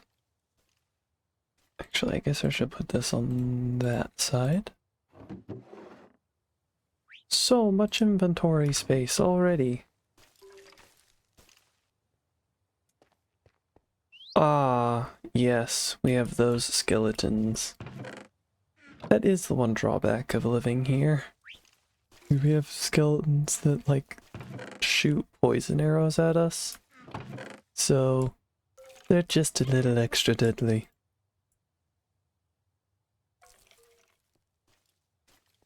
Just a little.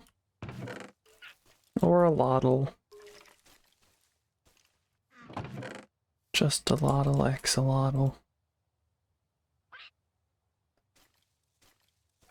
Oh, I have flint in there. Okay, so cobblestone and gravel. I also want jungle wood. And there's a creeper over there.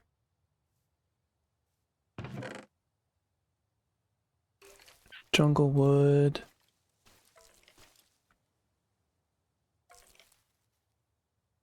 Mahogany. And then I want to go grab bamboo. Even though there's lots of mobs that want to kill me. Like that one.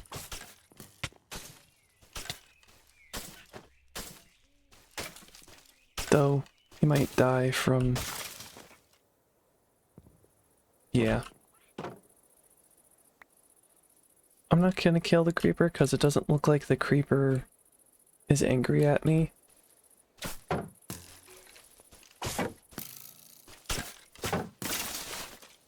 Nice.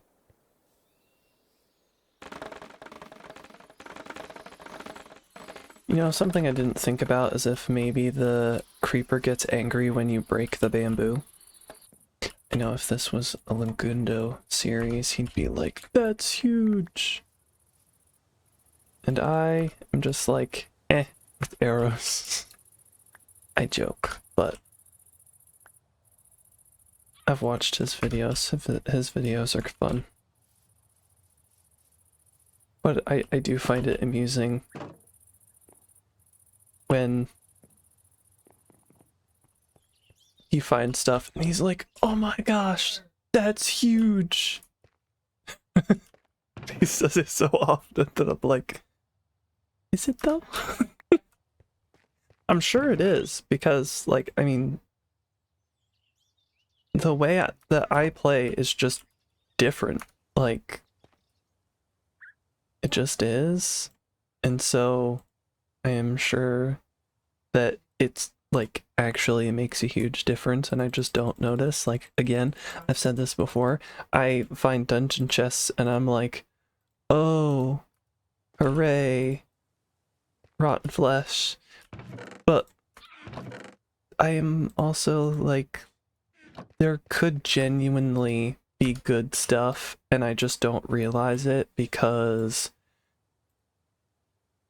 I don't play through the game in 100 days all the time.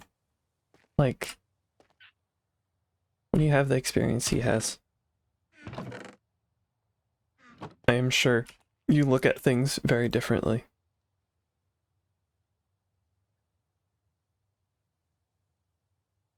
I'm just... That's the wrong tool. I'm getting a lot more bamboo because I think I'll need a lot of it. Now... This is where I kind of feel very uncertain about what I'm doing, because what they did and what I'm thinking of doing is very different. One, they used oak on the floor. I'm planning to use all three of these somehow in this area. I was thinking of maybe using some of the gray blocks here, but I have a feeling I'm going to change my mind. So, I don't fully know how this is going to look. What about a mahogany table?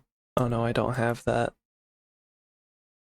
I don't know why I thought I had, like, I thought I could have a... Oh, my words are hard.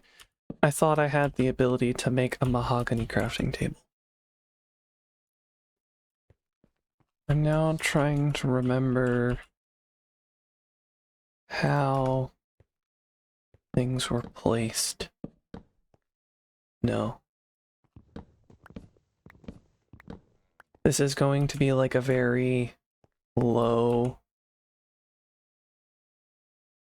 ceiling. So that's for one. Oh, you know what? I should... I'm trying to remember what I literally just watched, and my brain is like, nah, we don't do that around here. Remember things? So, I think this wall had a plank, or sorry, a log right there. This had chests in here, I think. This had kind of like another wall of furnaces and whatnot.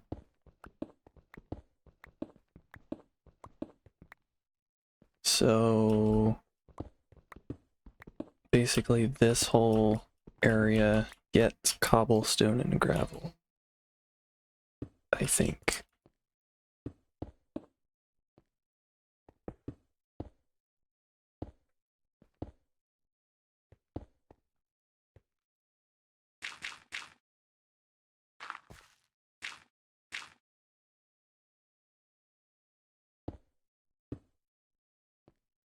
Oh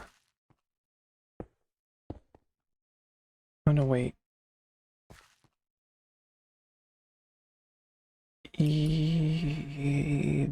No. Not here.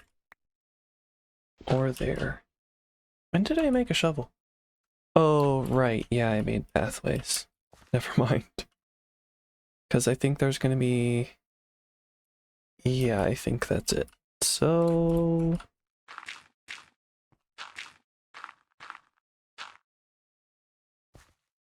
There... There... Cobble there, cobble there. I think that'll be good. I have so much stuff in my inventory. I can't pick any of this up. I thought it was nighttime for a second. Really need to get this stuff in a chest.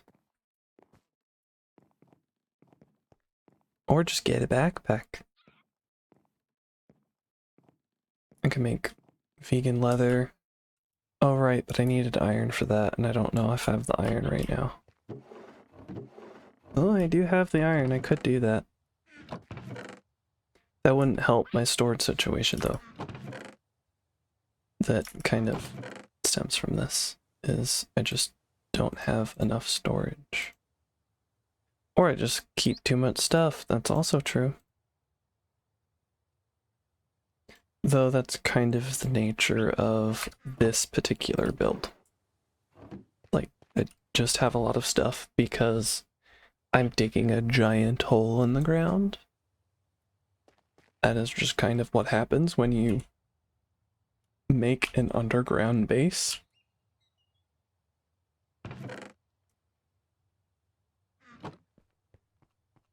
Always the cost of decisions. You have to think, okay, how much effort am I willing to put into something? Is this going to produce loads of resources that I then have to figure out what to do with? And you end up with stuff.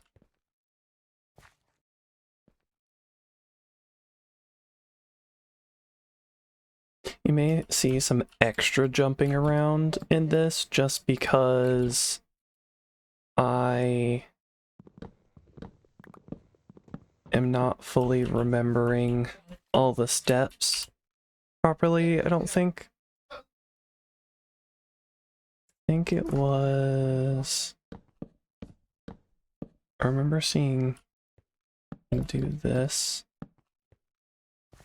Then this... This doesn't look right for some reason. I'll be right back. Why is this not matching up? It just doesn't look the same, but maybe the dimensions were wrong, I don't know. But I'll grab the rest of this.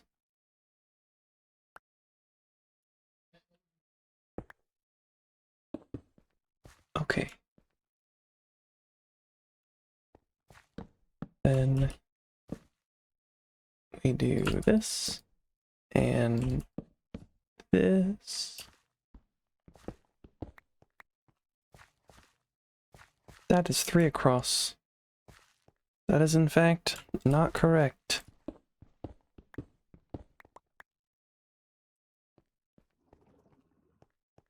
Okay.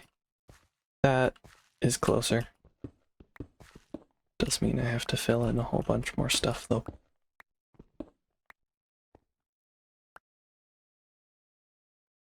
But we've got stuff. Why does this keep happening?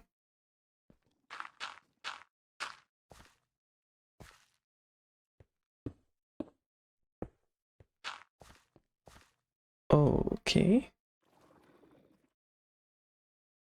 We're almost there-ish. There's also slabs. Oh, right. I probably will not ever remember that that is supposed to be like that. Okay, I did this wrong. Man, there's just so much stuff in my inventory. But I don't have to worry for long, I guess, because I have, yeah. Because I am using the materials in my inventory.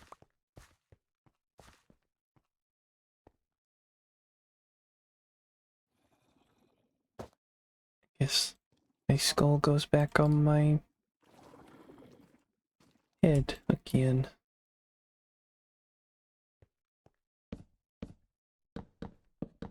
I will have to modify some of the room shapes because for one reason or another, they are not the same as what I followed.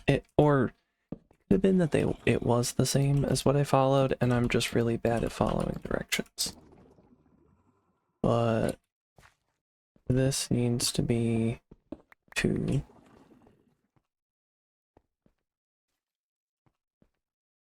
This, I know, needs to be 2 like this. I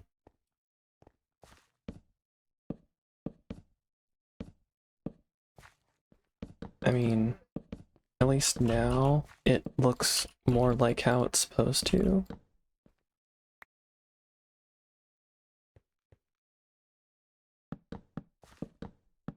Which I do appreciate. But I know this is probably going to change a bit. I know this is supposed to have stuff. That might be how it's supposed to look. I know some of these dimensions are going to change. I think it's starting to look nice. I still like it. I think I'm still going to make this area maybe terracotta, or maybe I make this bamboo. I also have bamboo planks, which I can't decide between the bamboo planks and just the bamboo. I guess bamboo planks might be just a tad less noisy, but I also do want to include some of the stripped mahogany just because, well, the chests are going to be that, and so I think that would do nicely. I'm not sure if I have enough jungle wood for this, so I may end up subbing some of this out just so I can make the jungle wood stretch. I don't know what that'll end up meaning. I mean, it could be that I just add more slabs in the mix to give a little more depth to the room. Looks like it's dark outside.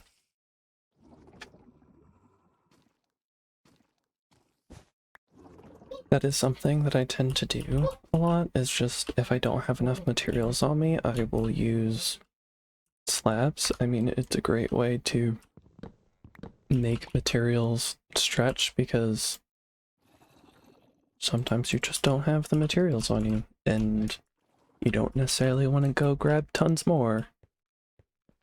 So, do I have the space for this? Do I have the pickaxe material for this? I don't necessarily want to use more of my pickaxe right now. A lot of these beams are pretty easy to place because they're actually in line with each other, or in line with one another, so I don't have to worry so much about messing up necessarily.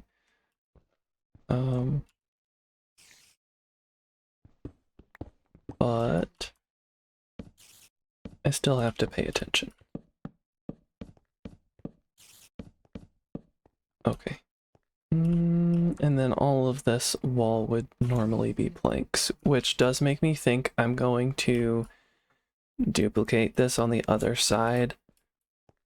I appreciate the beauty of this build.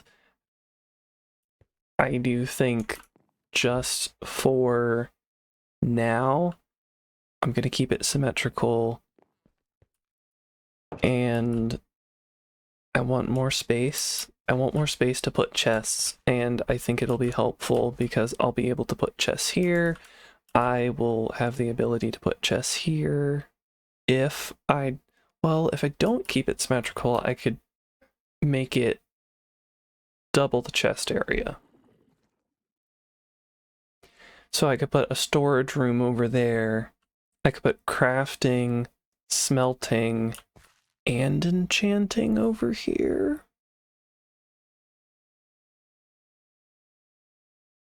I like that idea. I think we're gonna do that.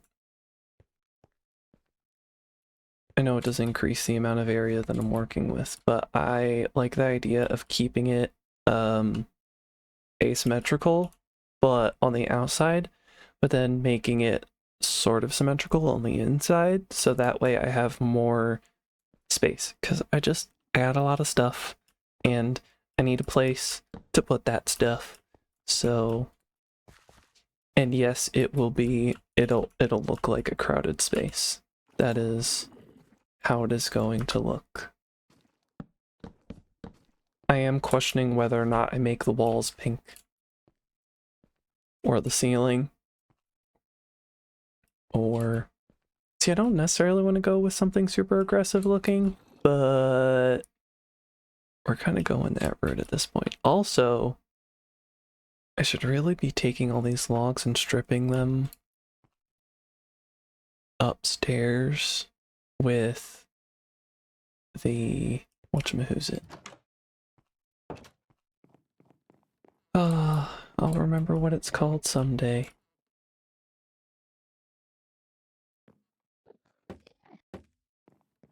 I didn't realize I didn't do that spot.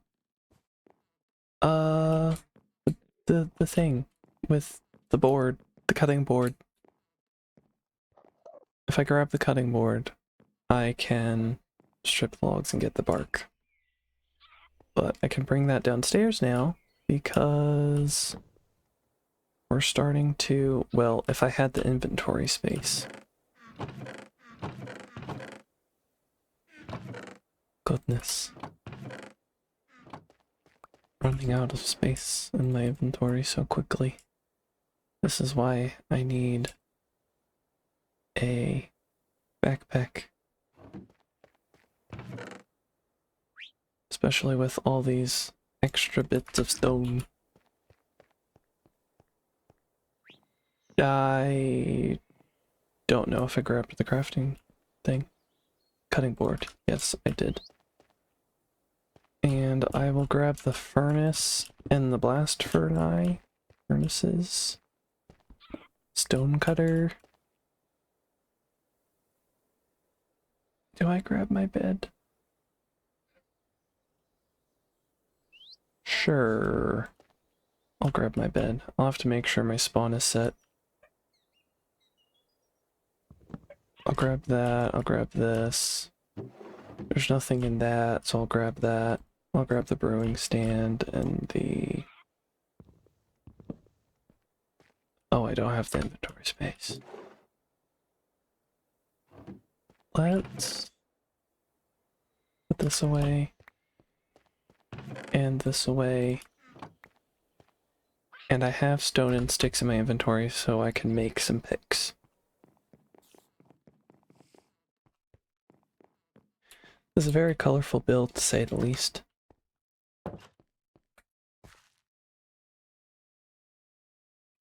Now they put a flower pot, but I'm putting a cutting board because, at least for now, that is what I have. They put an anvil, but I have the smithing table. I have a stone cutter, which they did use. I also have a smithing workbench. Sorry, not a smithing. Well, I do have a smithing workbench, but I have this work table. Does this work? Yes. Nice. And I don't remember what order he put everything in. I think he did blast furnace on the bottom, smokers in the middle, furnace on the top, which I'll make a few more of. I don't think that's enough.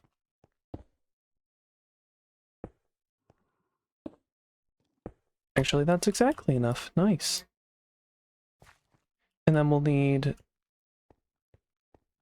5 smokers, 3 more blast furnace.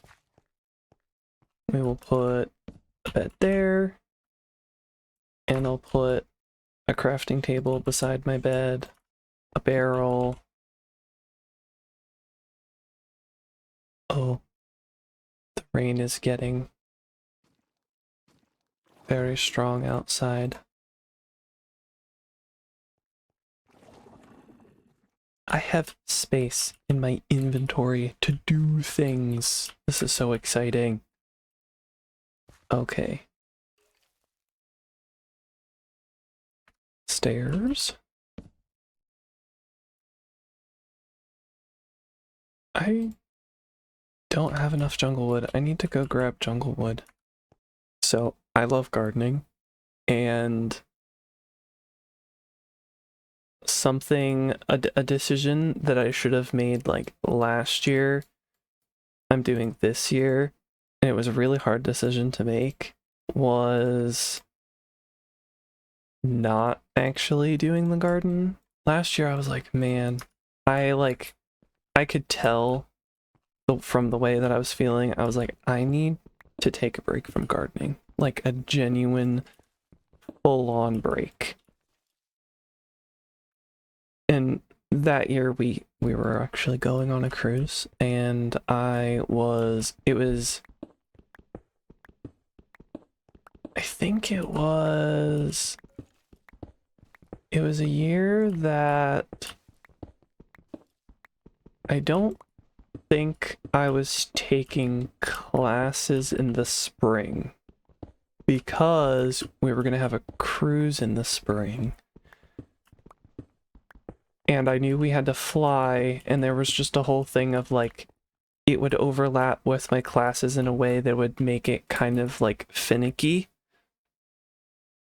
And so I ended up not taking classes that spring. Was it?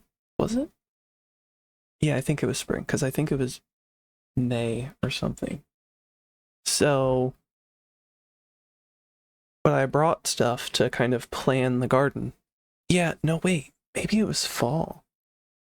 It had to have been fall, because I would have been planning the garden at that point. Yeah, okay. So it wasn't the spring. It was in the fall.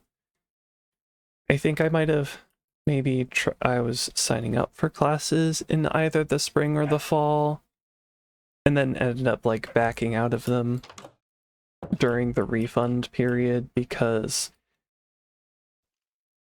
I was just stressed out about classes at that point. And mind you, I was only going to take like 2 classes, but 2 classes was stressing me out.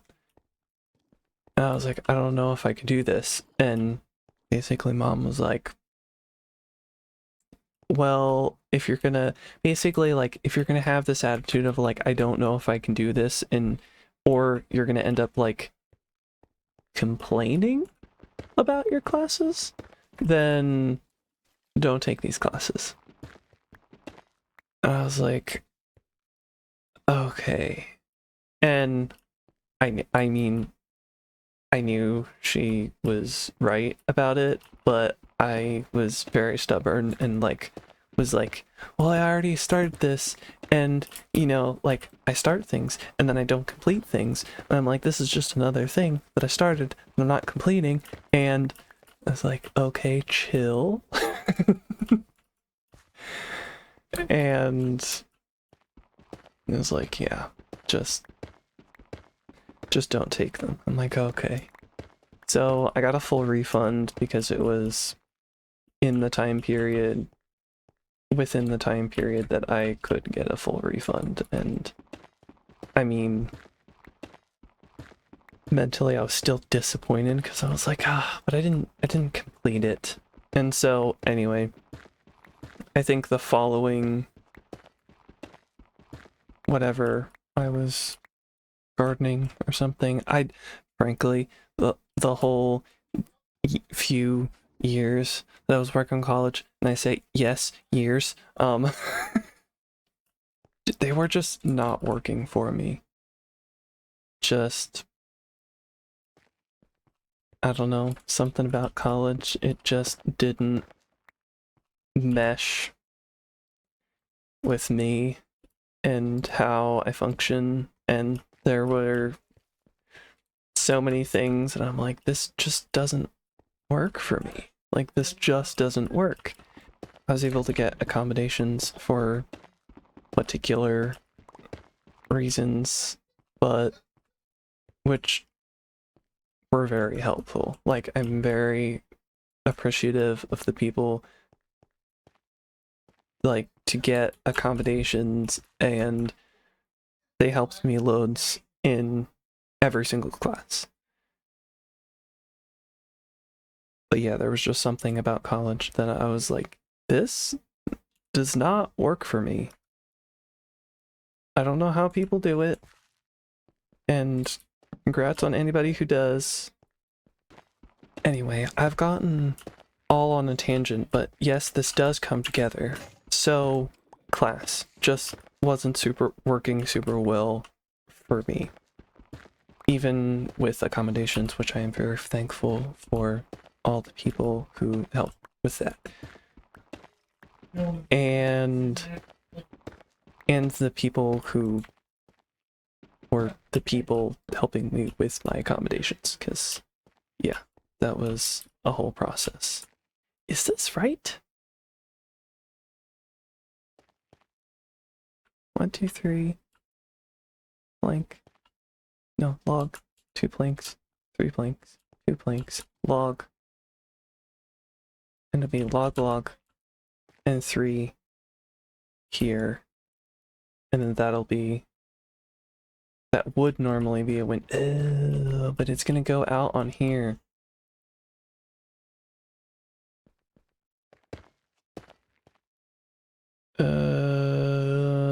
Unless I just make that a flat face.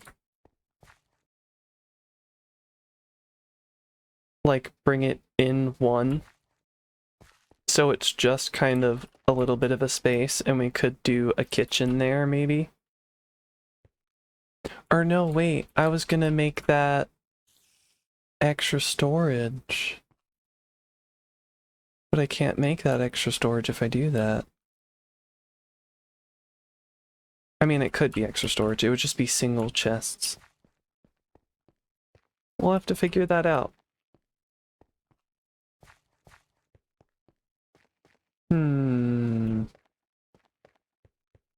We could also make the area right here into double chests. So the only thing would be here. Because you would see the double chests. Unless I do slabs. Vertical slabs. Like that. Okay. I'm thinking. I don't know if that's exactly what I'll do, but it's got me thinking. Anyway, I need to try and wrap up my story. So, yeah, college. Wasn't working for me, at least. Like, if other people, it works super well for them, go for it. Not for me. It just... yeah, all I can say is just not for me, I don't think. At least for that time in my life. I really think I should make these into planks, because it would at least double, or it would exactly double the amount that I can go through. I didn't think about the fact that maybe they don't rotate, so it's just full on does their own thing.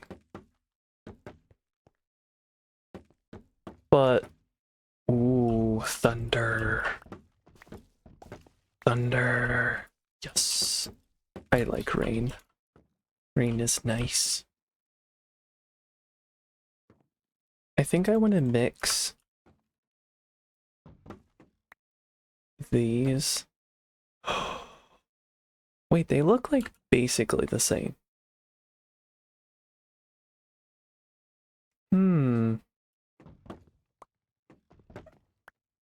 So I might just be able to do this.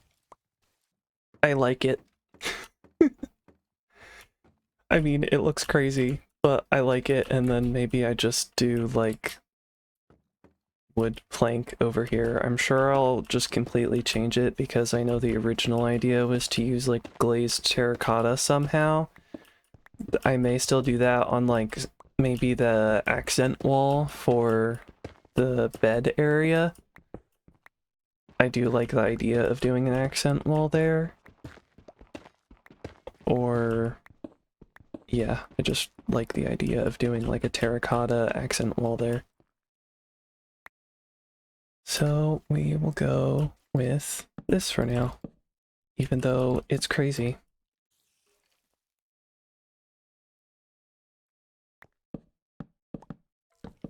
I may also add in some logs, because that's just the way that I like to do things. I like adding the extra stuff. Okay. I'm gonna do what I did last time when I was trying to figure out the whole thing of plans. That might have been like episode 1 or 2. No, I think it was episode 1. Yeah, I think it was episode 1. Face to face, because if I go to do anything, I am not going to get the story finished. This all started with garden planning and stuff. Okay. Backstory. College. I tried doing 4 classes my first semester. 2 were normal start, 2 were late start. So basically the classes are just condensed and you're trying to do a lot more. These were like, I don't know, I was trying to do math and something else. Like the credits weren't enough to be technically a full-time student, but I was doing 4 classes, and to say the least, I was struggling to keep up even with accommodations. And I was meeting with a tutor for 2 or 3 of my classes, plus a like life coach, which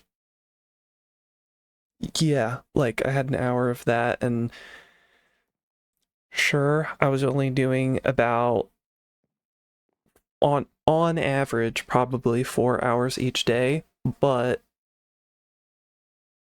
the way my brain works, it does not.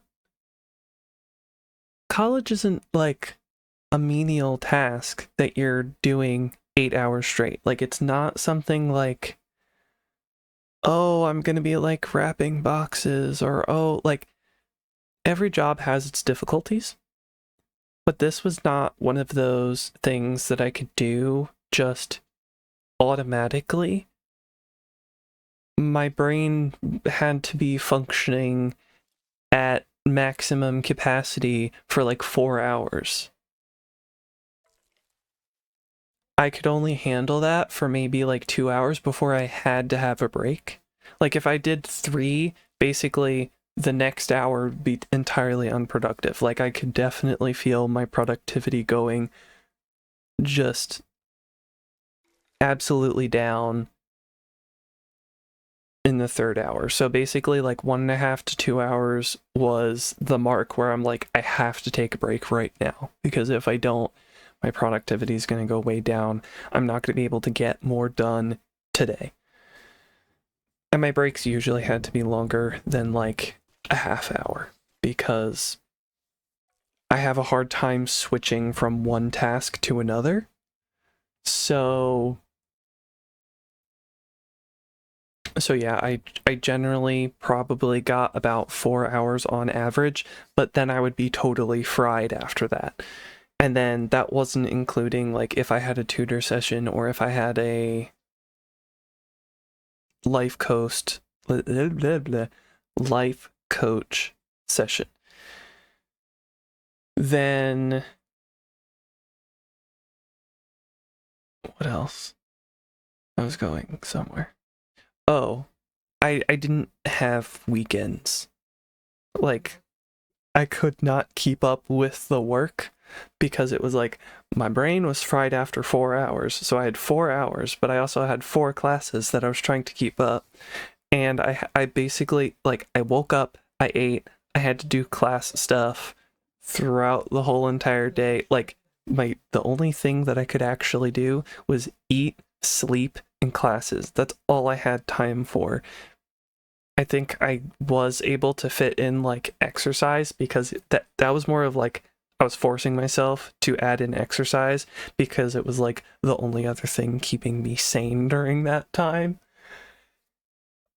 Because again, I didn't have weekends, so I didn't have like a break to play video games. Like the only time I was watching YouTube was when I was eating, because it was like the only thing I knew that I could do while eating. And of course, you know, doing something stressful while you're eating is not a good idea because you're not supposed to be stressed when you're eating, but that's a whole nother thing. And not in the line of the story. So yeah, I didn't have downtime really, and the only really time that I took a break was literally having a mental breakdown. So, you know, when you're in tears because you're so stressed of classes, yeah, those were the days that I had to take a break. It was not like, but I mean, I would be like, but I have so much work, and if I don't do the work and blah, blah, blah, blah, and then I'd be in tears. And my mom's like, stop. Today is a break day. You know, the advice that I know I should follow, but but I'm like, but I have so much work to do. While in tears. Anyway, so that was my first semester. And I struggled to keep up almost every week I was asking for an extension because that was part of my accommodations. That, like, what was it, extra time on tests? And there were other things that I didn't find myself, like, needing, but it was more because, like, I didn't have time to do those things. Like, there were tests, like, I didn't have extra time to study for tests. Like, it was, I'm learning, and then I'm taking the test. There was no, like, it's no wonder people, like, just study and jam-pack everything and then take the test, because it's, like, the only thing they can possibly do. They don't have the extra time to actually really incorporate that knowledge.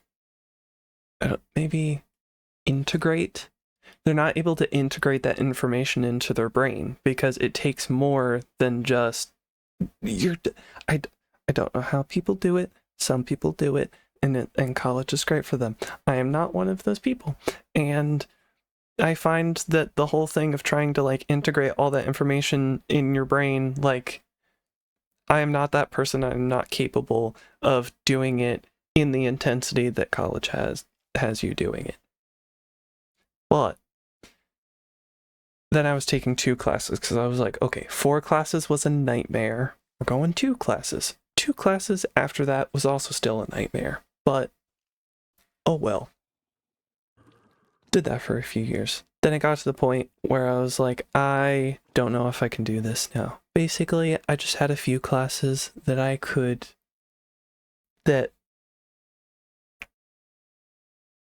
maybe grind my gears is the appropriate way to put it.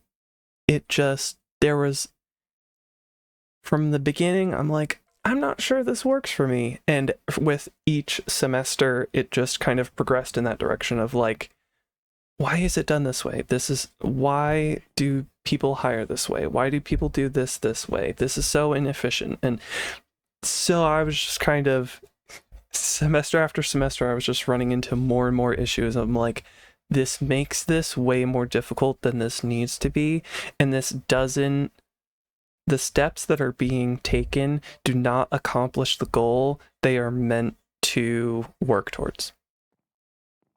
That's probably the best way I can briefly describe that without going into loads of detail.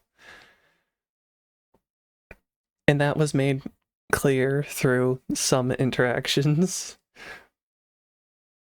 when I was somewhat level-headed in my interactions. There were some that I was just like,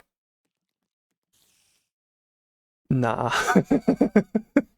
Anyway, right, so whole thing of that. Then after that, there was a semester where I was like, I don't know if I can do this. And so that was the semester I took a break. We also that was the fall semester, I think. And then I think maybe that might have been the same semester that it overlapped with the cruise. And I couldn't decide whether or not I had the feeling of like, I should take a break from the garden. Like, I'm just not sure I'm in the mental space to do that. But I disliked the idea of not doing the garden so much more that I just powered through it anyway, even though it was like, there was clearly something in my head that it was like, I should not do the garden this year just because, like, I need a recovery year. I need a year to miss the garden so I can enjoy it again, because my brain was just totally tired and fizzled out from other like college classes and trying to balance things and being just confused overall. And new mental health, not mental health, well, mental health, but actual health things. Don't worry, I'm okay. It's new understanding of things happens sometimes and was interesting. Anyway, that was the year that I was like, okay, I should really take a break, but I decided not to because I was like, I also, pardon the thunderstorm. I mean, I really like it, but I'm sure it's also not a little bit loud. But I really love it. It's really nice. I like thunderstorms. They're a bit comforting to me, which I know sounds odd, but I love the rain. I know some nights it's like, you wake up. I mean, I really like the sunlight when I wake up, but also some days when you're so tired, it's really nice to just wake up to the rain because it's like, yes, it might be dreary outside, but it's like, well, now I get to be cozy inside. I get to be cozy and warm and yay, I get to be inside. Anyway, sidetrack. That year I was like, oh, I should probably take a break, and then ignored that voice in my head that I 100% should have listened to. And I brought stuff with me on the trip to like plan the garden. I was basically doing that all the trip. I did enjoy the trip. Like, I didn't sort of undercut the trip. The cruise was very nice, and I got to enjoy a lot of it. It was on the downtime that I got to do something with it because that's just how I am. Like, I love reading about plants and gardening, and even though there's a lot of information in my head, it's very useful to read over it again because I might have missed something, or I may understand something a little bit more than I did before, so I might be able to better apply it like this year over last year. So I was doing that and I was very much enjoying it. So it was like an extra relaxing weekend for me because I got to look at all the seeds I wanted to get and all the plans I wanted to have. And basically I was like, okay, I'll do a really low maintenance garden. If you saw the plans, you would be laughing because it was nowhere near low maintenance. It was nowhere like, sure, I had slightly less plans, but it was still a ton of plans for anybody to manage by themselves. And it ended up being that I like didn't plant half of the things that I was going to plant, and I didn't end up planting half of the I didn't end up I only ended up sowing half of the seeds that I even was going to plant. Like, the amount that I sowed seeds for was way less. I did not have the capacity, I don't think, that year to have like lots of plant starts. Normally I multi-sow, so I'll grow multiple seeds in one cell and then I'll separate them out. I didn't really have the capacity at that, like energy-wise, to separate all the seeds into separate cups and like give away plant starts. I really like doing that.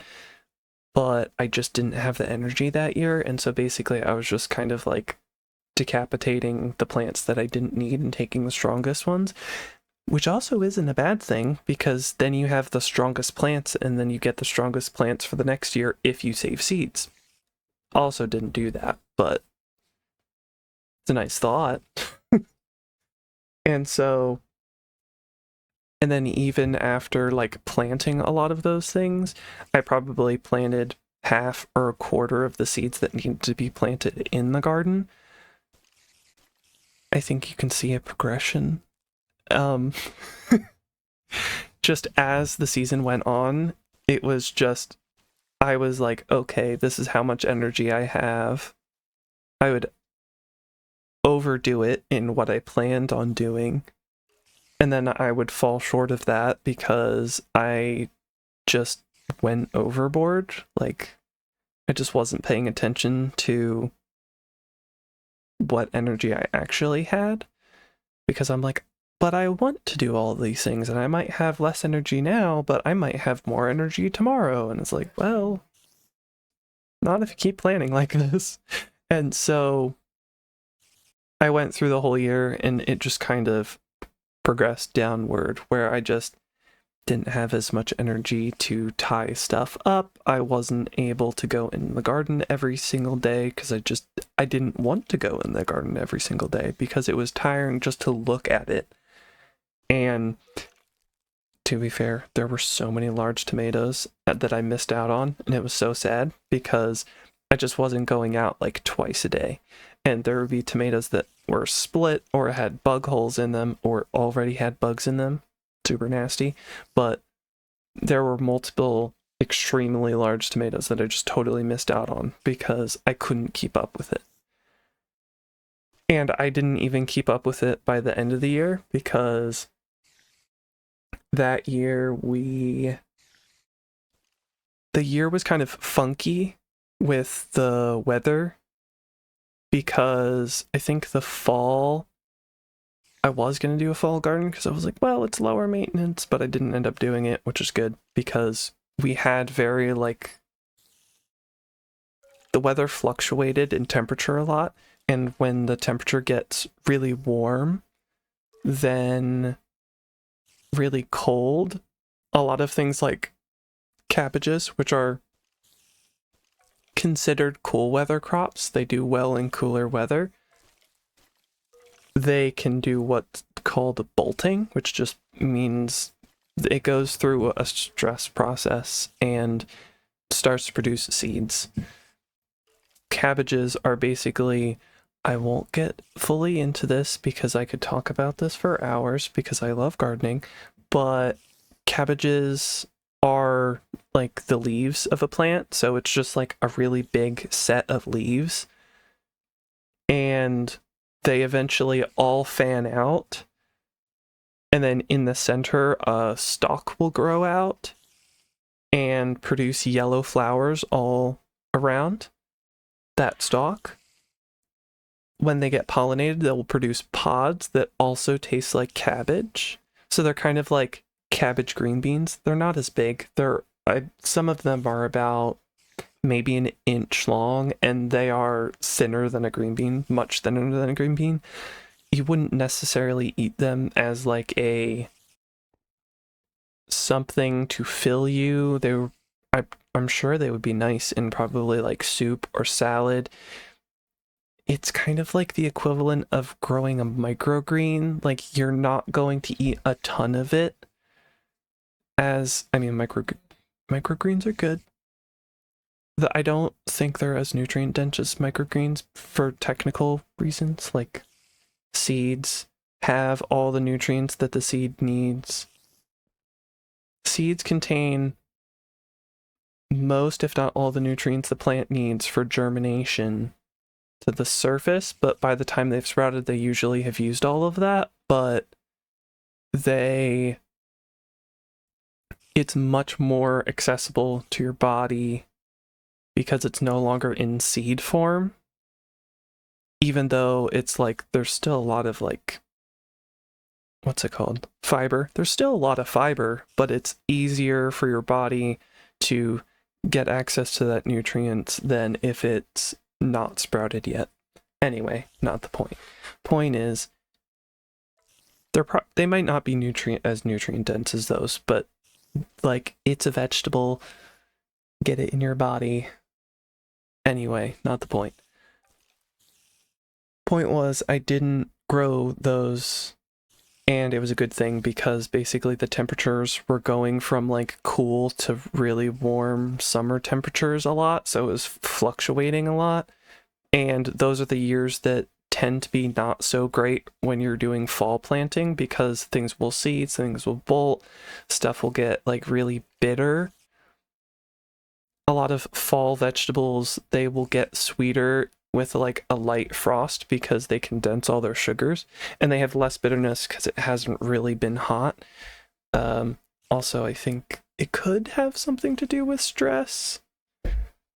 A lot of plants, when they experience stress, they'll get, at least in the case of fall vegetables, they'll get better because they sort of don't want to be eaten, but also they release substances that kind of like attract bugs. So there's the whole thing of like, you want an optimum, I've probably also mentioned this before, but you want an optimum amount of stress. You want some stress so they can withstand the area around them, but you don't want so much stress that they're basically attracting all the things that want to attack them. Because it's like, you know, if they're too stressed, it's like sending off a signal to anything, any like, not predators, any of like the predators to consume it, because it's like, it's weak. That includes like bugs and disease and sometimes animals. But anyway, tangent. I didn't plant a fall garden. It was a good thing. I didn't even manage to make it all the way to the end of the season and harvest all the tomatoes. It got to the point where I was like, I can't be bothered with harvesting the tomatoes. I can't be bothered with figuring out what to do with all these tomatoes. And so this year, I was really enjoying the winter and the break, and it just kind of sunk in that I really needed to like really commit to not doing the garden this year. And similar to last year, I really didn't want to do it. It really stunk, but I knew I had to do it. And funny thing, now I'm working on YouTube videos and I'm absolutely loving it. So now I have something to do with my extra time. And I'm really looking forward to doing something with that time. I've been thinking of recording for a while, but part of it was I wasn't sure what to do. I had an idea of what I wanted to do, but then I would, get started gaming, and I was like, well, do I really want to start a whole nother world right now? And I wouldn't usually, but I think BlazeCraft I think BlazeCraft is the project I was working on at the time, and I kind of got to the point where I had like pretty much fully geared up, and I had built more things in one world than I have in, I don't know if I would say ever, but possibly ever. And that's not saying a whole lot, but it certainly wasn't, I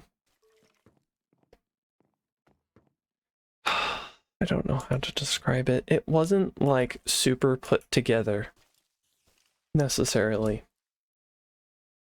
but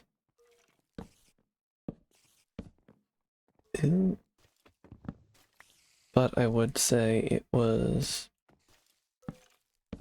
I liked how it was. It was a lot of experimenting and Or at least more experimenting than I was maybe used to. Wait, I can fit through here. I can fit in... Oh no, wait, that's a 1 block space. I thought I was fitting in a half block space, and I was like, no way, a half block space. No, I'm not. Anyway. Do I like that though? I kinda do, but I think it's just because, like, how often do you have a space that's like this? Let's move this anyway. We'll figure out what we're gonna do with that. So, I don't think I'm gonna complete this today, but I am really happy with the progress that we've made. I think my plans are, oh, I don't think I can, yeah. Anyway, I don't think I'm going to finish the inside of this today, but what I can say is I'm very happy with the progress that I've made. Dug out like almost the whole area. I think what I'm going to do at this point is try to transfer a lot of the chests over right now. So that way at least we're moved in, and then I hope to kind of... Maybe I'll do a final reveal at the end of this. Like, I don't know. Maybe I just take you with me anyway. I was gonna say, like, unveiling it, like, ta-da! Now we can see through all the way to the sky, but I think I'm just going to bring you along because that's what I do. I bring y'alls along. Let's see, I think I can fit all that in my inventory. Almost. Not quite, but almost. Let's go.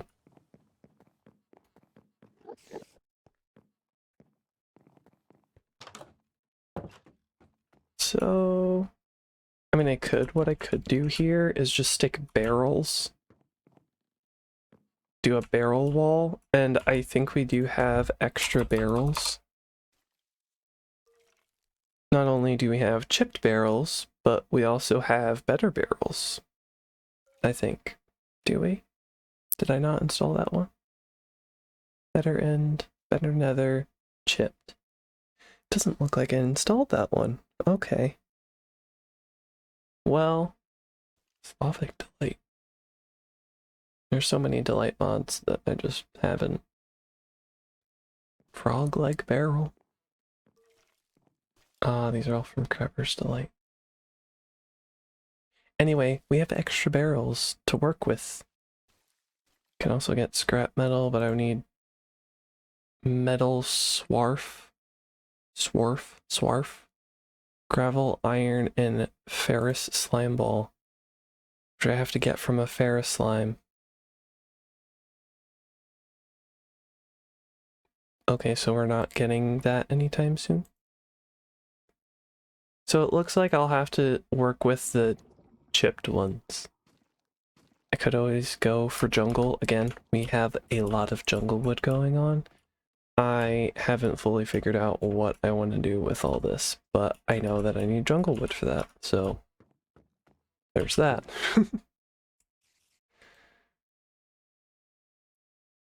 This all will get organized eventually.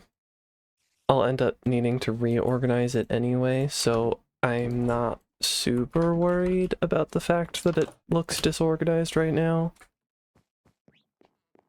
But what I really want to get to is clearing out that surface area, getting the chests in the house. My brain keeps blanking.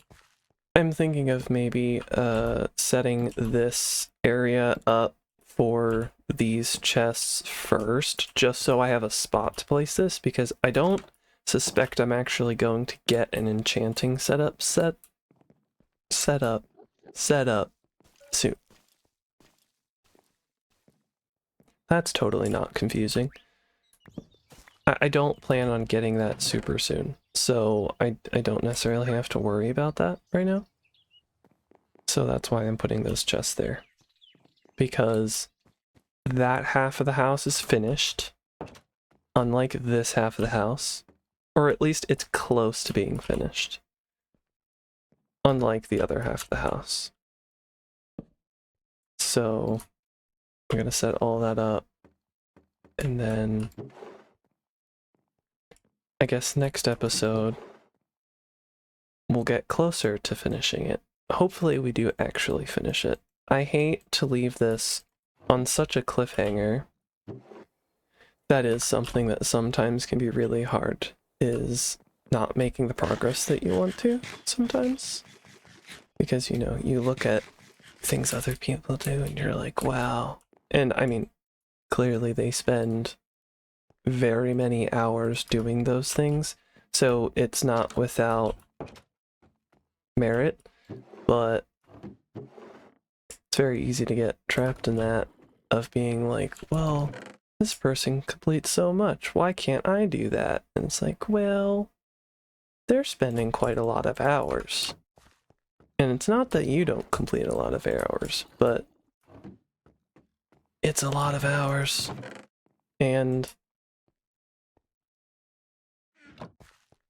also, I mean, some of these people have had quite literally years of experience. Like,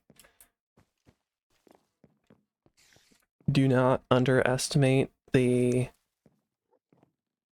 skill that it takes these people to do these things. Like, when I say skill, I don't mean like when people use like, oh, somebody's so talented, they can do all these things. This is something that is learnable. But it is a lot of information and a lot of like taking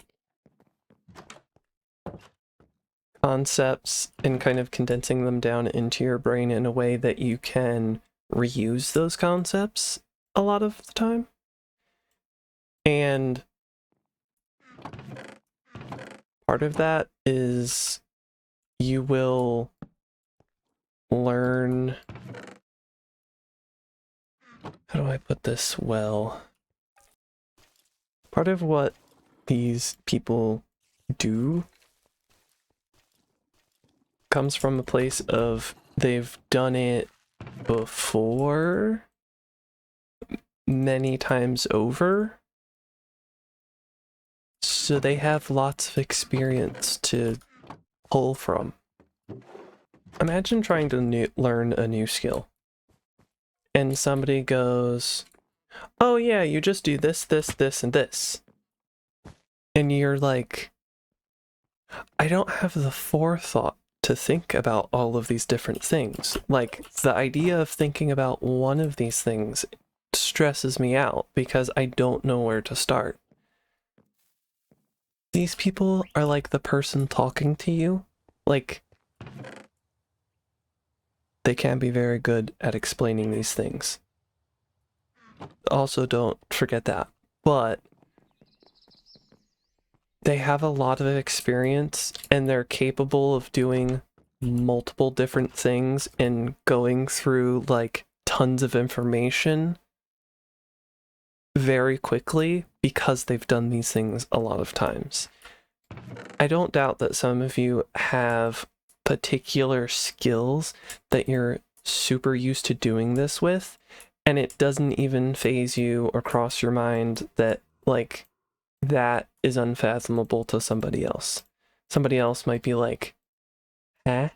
And you're just like, yeah, duh. And so I would say I'm kind of that way sometimes with like plants, where I spout off a whole lot of information and people are like, eh?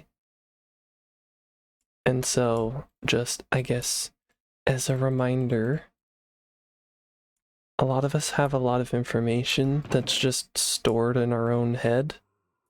and we don't think of it as like something crazy, but we go to explain something to somebody else, and it just goes whoop, and they just don't get it. And it's not because of them or even necessarily because of you, but just experience. Like, I have a lot of like gardening information in my head. I couldn't possibly put that into like a solitary book, because if I did, I would remember what I forgot later. Like, there's just so much. And even if I tried, I would certainly miss things. So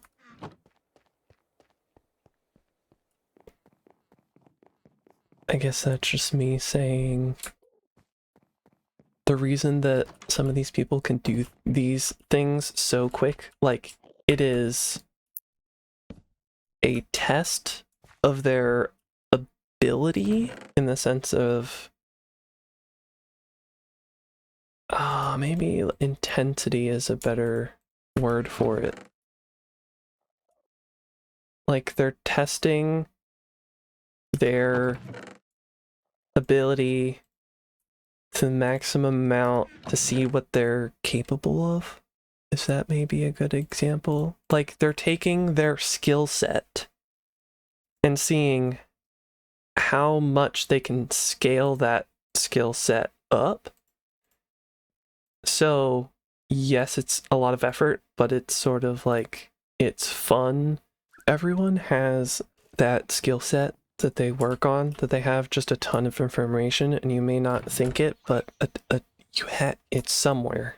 It's I trust that it is somewhere in your brain, and you just don't realize it yet, or you are going to, and it's going to be like, oh, that's the thing that he was talking about, that random person on the internet, you know.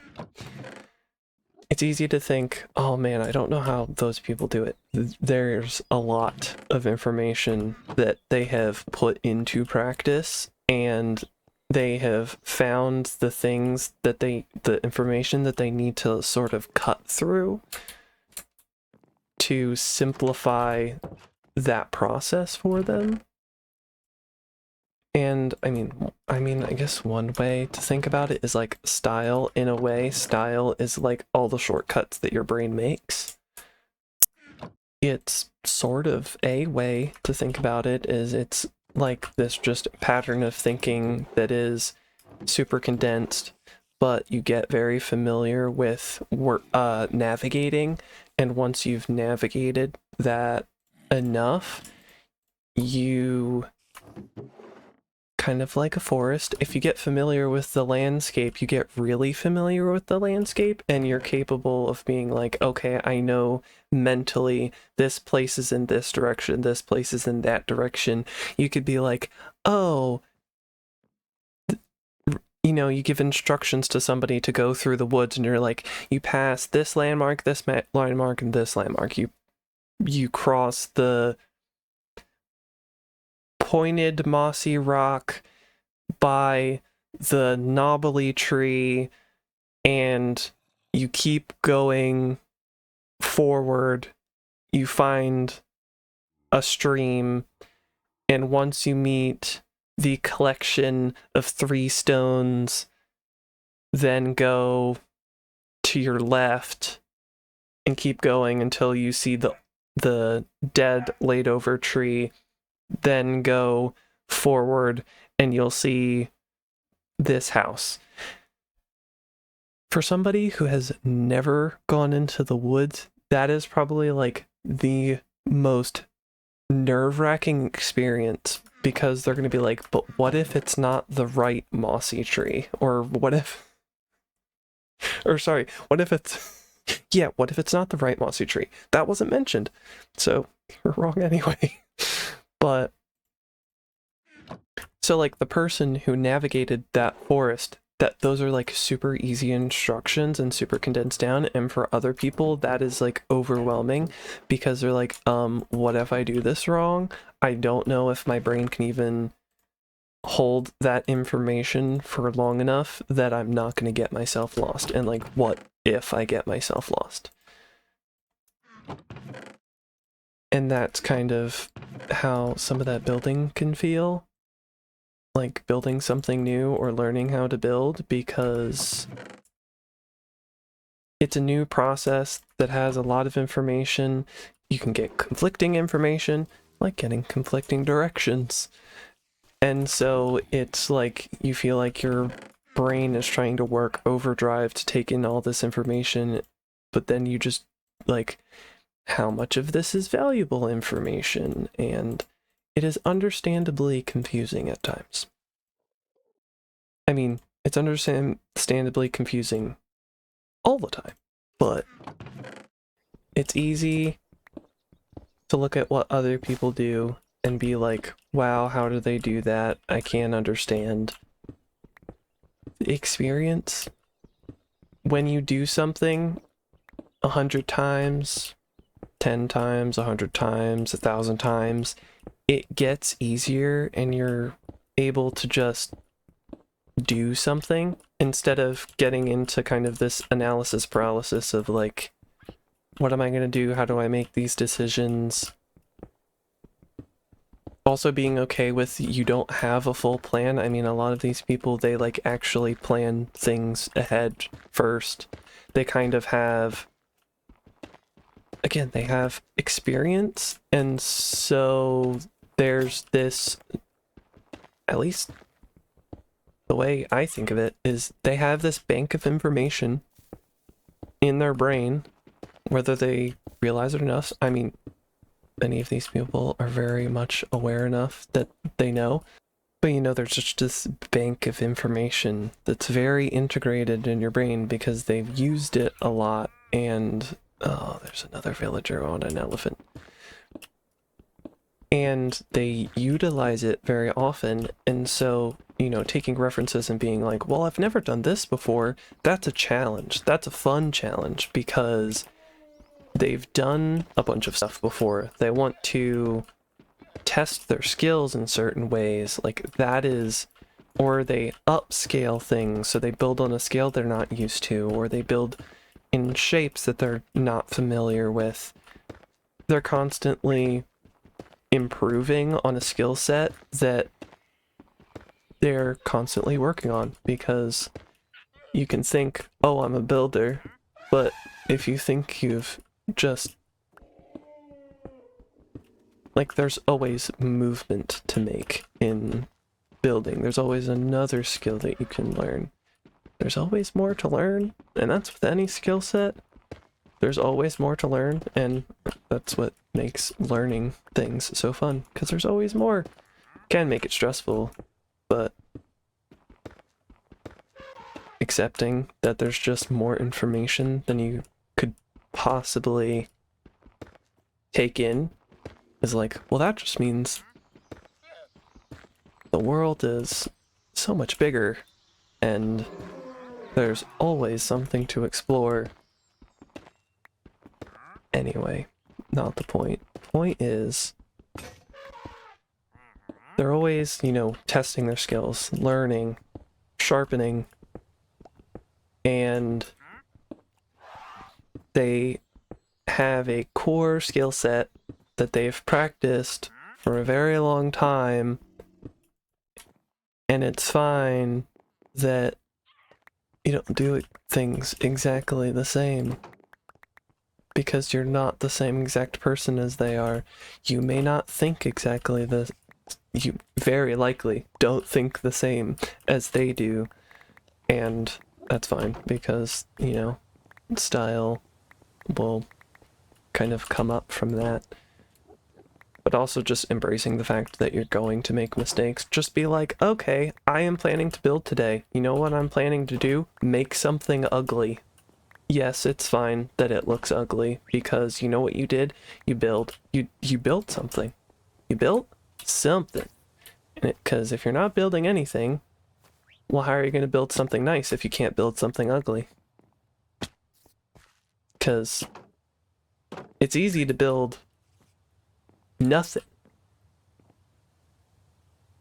and it's difficult to build something nice. It's even more difficult to put up with the ugly thing. So put up with the ugly thing. Do it. Do the hard things and build something ugly. Anyway. Well, we have accomplished the thing. We can see daylight and I love it. Okay. That actually makes me really happy because I always love having daylight, and it's such a difference of like, you know, I'm gonna be in this little... It's nowhere near finished. I'll still reference the photo since I haven't finished it. I hope to come back I hope to finish this, but in the case that I don't finish this, because I have recorded for quite a while, oh, I should finish my story. Right. Oh man, this is gonna be such a long story because this is like 2 or 3 stories all together. Right, building other people, building crazy big things. I mean, it's in a way like a test of what you can do, and like I know at this point in time I need to focus on building kind of smaller. Like, I know that this would look super cool if I did this like a 4-chunk area, but I also know that's going to require so much storage. Because it's going to require so much more storage, that means the house needs to be bigger, or I need to have like a large storage room. I'm using stone tools. Like, to do that with stone tools is kind of insane. Not that I haven't done it before, but it's kind of insane to do. I didn't say I was super sane. But yeah, people have experience.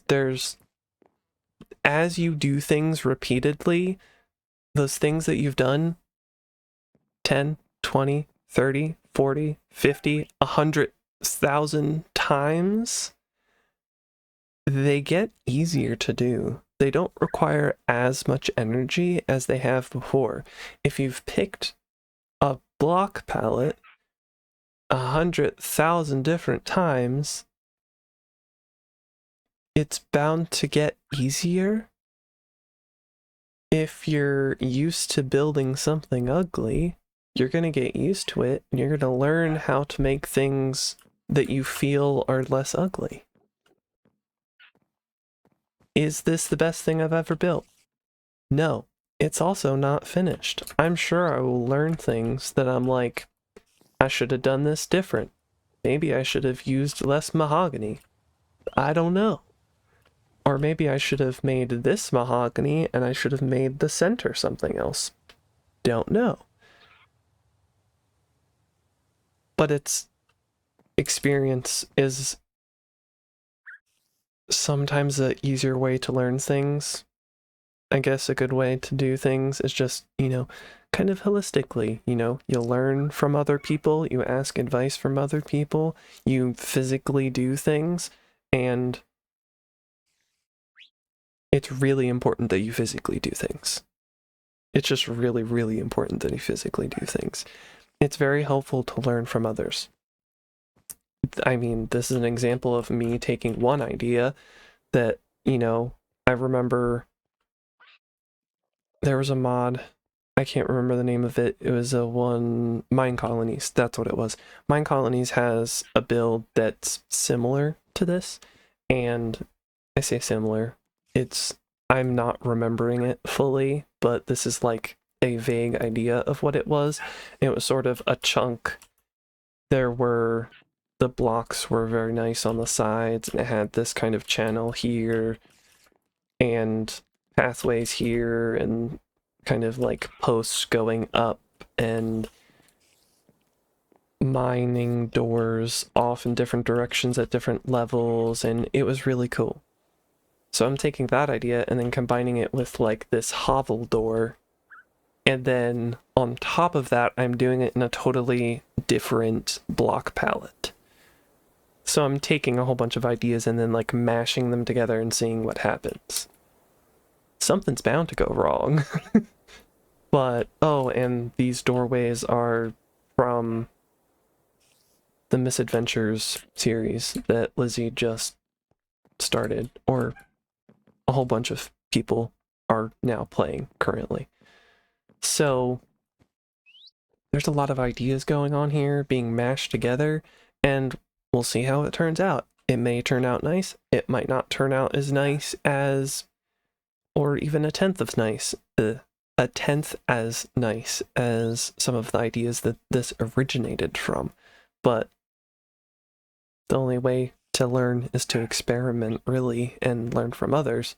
So anyway, that was a whole another tangent to get to a certain point, and that is get familiar with building regularly if you like want to learn to build. I am no expert at building, but the only way you can get better is actually doing the thing and being like, okay, what can I change about this? Taking it one piece at a time. I'm gonna see if I can link a particular video by BlazeCraft, because she does this much better in a much more condensed way, and it is kind of going through at like different stages and kind of starting with like a box house and then making small changes gradually and kind of trying to show the whole picture of like how building is and how, you know, we all start from that box and then eventually you're like, well, maybe I'll add logs to the corners. Maybe I'll add stone around the base. Maybe I'll add, instead of a spruce door, I'll do an acacia door because that's what I have around and it's easy to see creepers through it, but I don't have to open it. That kind of thing. Or like, oh, I'll add buttons here because that I think looks nice. And it just progresses and kind of shows how that's how building is. You don't just like, you're not just a builder overnight, and you have to practice these things, and there's the kind of organic progression where it's just you learn to experiment, and I get that, you know, part of it can be intentionality, like being kind of dead set in like, I am going to learn to build, and kind of like learning a language. It is a real process, but you can learn to do it. It just takes time, and things do get easier. Like, things take less, it takes less brain power the more that you do it. And I guess I keep emphasizing that, but maybe that's kind of just the point that I'm trying to get across, is like, for these people, they've done a lot of these. There's a lot of little pieces that when you're learning them are big concepts that you can go so many places with, and it becomes this overwhelming like monster of things to learn. And then you get lots of, maybe you get some conflicting advice, and that just makes everything more confusing. Or me, who's not super knowledgeable and is like trying to explain something and is doing a terrible job and going all over the place. But yeah, there's a lot of components to how you can build, and one way is learning how to break down like what the components of a build, which I'm not sure if that's necessarily the easiest place to start, frankly, because there's usually a lot of pieces to a build. Like, and it's not a guaranteed way of like making something look good necessarily. It's just more of like a way for me to experiment and swap out things that I've seen. So I'm not necessarily, I wouldn't necessarily recommend my method. I'm gonna try and like condense what I've just kind of babbled through, hoping that I get all the information condensed properly. I was basically babbling through like all of sorting the storage, and it's not fully sorted, but I want to get this like really concise because I really don't think I can fit all of what I just said in the video.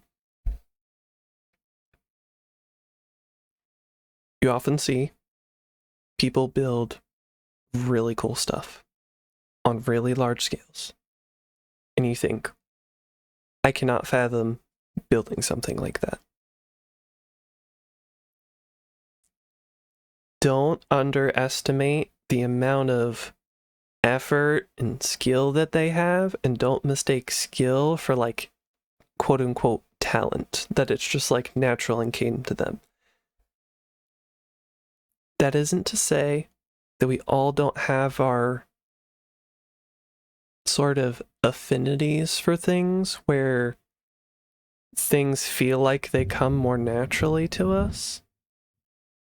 We all have those things that seem to come more naturally to us. But something like building, that's a skill that can be learned, and it may not be for everyone. We may not all want to build. Some of us just don't want to build. And the thing that we find most manageable is not likely to be something of huge scale. I'm still learning to build. But from where I've started, it has become slightly easier to do certain builds because there are different concepts that I have in my head of how to add. Contrast is probably the simplest word I can use at this point. Difference in color, depth, height. You know, our building skills, they, you know, change over time because we're like, oh, I want to change this. Or it, you know, a lot of times the way you build changes out of necessity, or you have like one idea and sure, it may not pan out exactly how you want it to, or it may not be as magnificent as you would have liked it to look, but you went through that extra effort. And you're learning, and you look at that, and you think, you know, that didn't turn out how I thought it would. That's a good thing, because now you know that there's a way to change it. There's a way to make it look better. You have an idea of like, okay, this isn't quite right, and I may not fully know why it doesn't look right, but I have a place to go from here. But there's a lot of different concepts you can learn, and you can go really in depth with it, and there's a lot of, you know, resources on YouTube for that. You could even, you know, there's something that I find helpful, at least at my point right now, is finding things that I like kind of inspire me, or I'm like, oh, I have this idea, I want to combine this idea with this idea, or even just straight up a build that I really love, and I'm like, you know what, I just want to duplicate that build because that's a really cool build, and I just find the experience of physically building something that somebody else has built, it kind of gets the gears in my brain turning of like, how can I apply this to other things? Or maybe I kind of see the block palette, and because I've spent so much time working with the block palette and being able to see it in person, I find it easier to incorporate in other things. Anyway, again, tangent. It can be very easy to look at what other people do and then be discouraged by what you are doing because you're like, well, it's not on the same scale, or it doesn't look as cool as what they did. And something to understand about a lot of these people is they have a lot of experience. They have years of experience, and these different concepts that some of them also like teach to us, they're taking years of experience, whether they've learned it by themselves or from others. They're trying to condense it, but the only way we can really solidly learn it is to actually apply those things. And it's almost like you have to internalize them. Like, I don't know how to describe that feeling of like incorporating information to the point that it just like becomes a piece of your brain that you use without realizing. It becomes second nature, and because of that, it actually takes less brain energy for you to do these things. So by doing them repeatedly, you can do these things without thinking as much. So one way to do that is to actually work small and use these concepts in really small ways, adding stairs and trapdoors. If it's too stressful, make the build smaller. It's even like, I've used this term before, I don't think in a video, but even like what I would consider to be like a micro build. Give yourself a 5x5 area, 5x5x5 area. Try to build something. Try to build a custom tree within a 5x5x5. Give yourself a type of tree to build. I would recommend a vanilla tree, because if you go with a non-vanilla tree, there can be overwhelming options. So stick with like,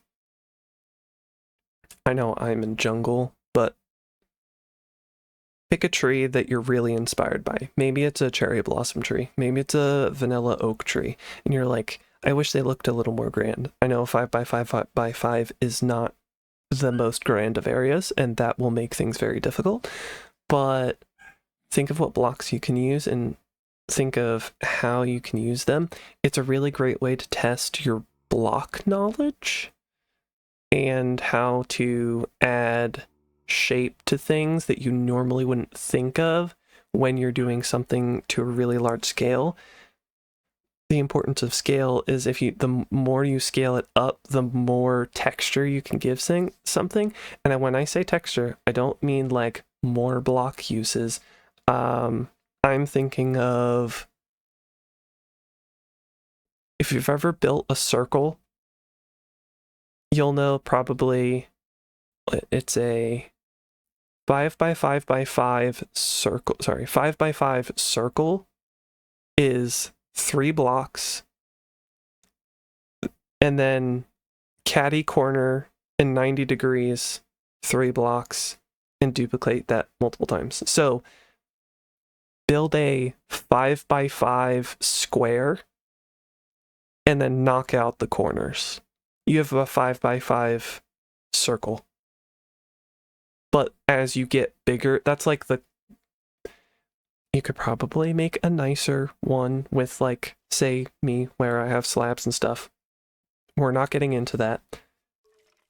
That's pretty much your 5x5 circle. Like, that's pretty much what you can do with that area.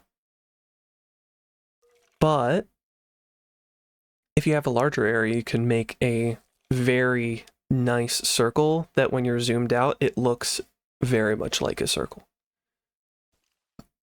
Similarly, if I scale the tree to be bedrock to build height, yeah, I can make a really nice looking tree. That's also going to take a whole lot of effort. We want to see what we can do with the minimal amount of area that we have. you don't have to make these massive builds to make something that looks nice.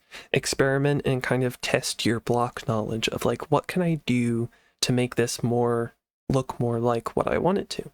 Again, maybe pick a vanilla tree and put up a 5x5x5 area and see what blocks you can use. You have logs, stripped logs, wood and stripped wood, assuming you're in the newest version. Stairs, slabs, fences, buttons, pressure plates, and that's just for the bark. Or like the stem slash branches slash roots. Then you have for leaves, depending on, I mean, there's a lot of leaf options. And if you go for something that's kind of green, then you have the benefit of being able to use moss and moss carpet and what else? Glowberries, vines, and what else? I mean, you can use lanterns, like shroom lights if you really want to. You could even just kind of nix leaves and foliage all together and go for something with like wool, concrete, glass, concrete powder, and then for grass, if you're in the right biome, you could even texture it with moss carpet, concrete, sometimes concrete powder, and wool. I'm not necessarily recommending using every single one of those blocks. Again, this is a 5x5x5 area, but those are like options. Just that alone is a lot of options and a lot of flexibility to fit in a 5x5x5 area. Imagine trying to fit that on like a 100x100x100 area. So this is what I'm talking about, where like even 5x5x5 might be a bit large, maybe 3x3x3, but I don't know if that would be probably too small. There's a lot of flexibility within that area. So if you do that, you learn to think outside of the box. And, you know, again, something that the Craftworks often, people at Craftworks often talk about is like using blocks for what they look like and not what the material that they are, you know, not using a furnace to be a furnace, but, you know, maybe you use it at the bottom of the house to look like, so, you know, you could make it look like baseboard or something. You can learn all you want, and I know this from personal experience. You can learn as much as you want, but that does not change your capability of applying that information. So when you learn something, you also need to spend the time applying it to really solidly take in that information. And be very forgiving of yourself when it doesn't turn out the way that it does for other people, because you are in fact learning. This is kind of just the natural way of doing things. You learn things through information, but you also learn it through physically doing something. Every other way of doing art is exactly the same way. You can learn something information-wise, and even if you have a degree in art, you still have to learn how to physically do it. That degree does not automatically mean you are capable of painting the most masterful art pieces. You physically have to spend the time doing it. That also means spending a lot of hours putting up with the build that you find ugly. And I say that you find ugly because if you've noticed, many other builders still build things that you would be like, wow, I cannot build that. That looks great. And they would be like, man, this did not turn out how I'd imagined. This is horrible. And you're taken aback because you're like, this is great. I can't do something like that. Every builder, an artist, looks at the things that they make and you're like, that didn't turn out how I wanted it to. That is a very natural thing of working on projects. You just don't like them sometimes.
I'm happy with the place we've got.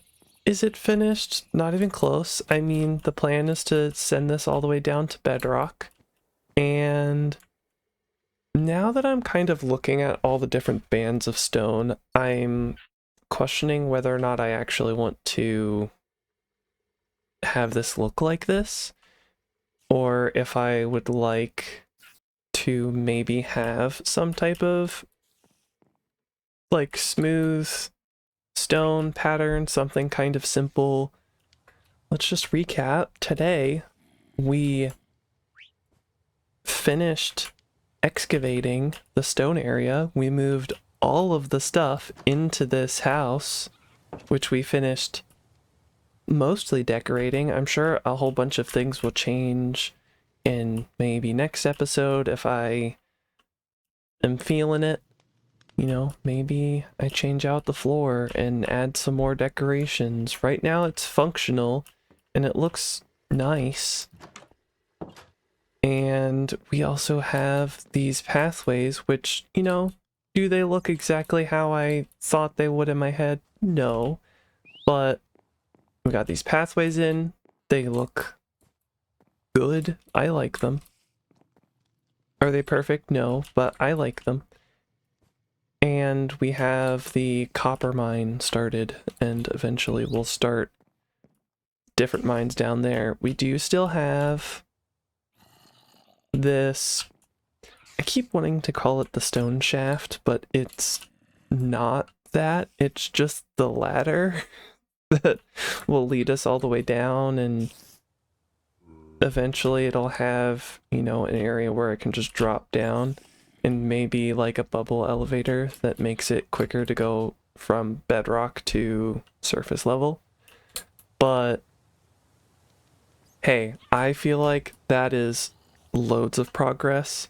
This is going to be interesting to edit for me because for me I have about 8 hours of footage and I have zero clue how the audio is turning out. I am certain that I'm going to have to change things around because just from looking at my audio, I do definitely peak.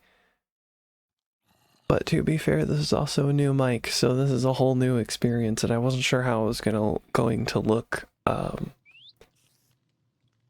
Just because even in testing, like testing ends up being different than recording. Anywho, if you've made it to the end of the video, I want to say thank you so much for watching. I'm Blazer for Hire. This was Season 1, Episode 5 of BlazeCraft, the Lossless series. and I hope to see you next time. Remember, next week will be the Mysterious Quest series, so a Terraria series. So if you are interested in that series has started. Anyway, this is Blazer for Hire, and I hope to see you next time. See ya. Bye.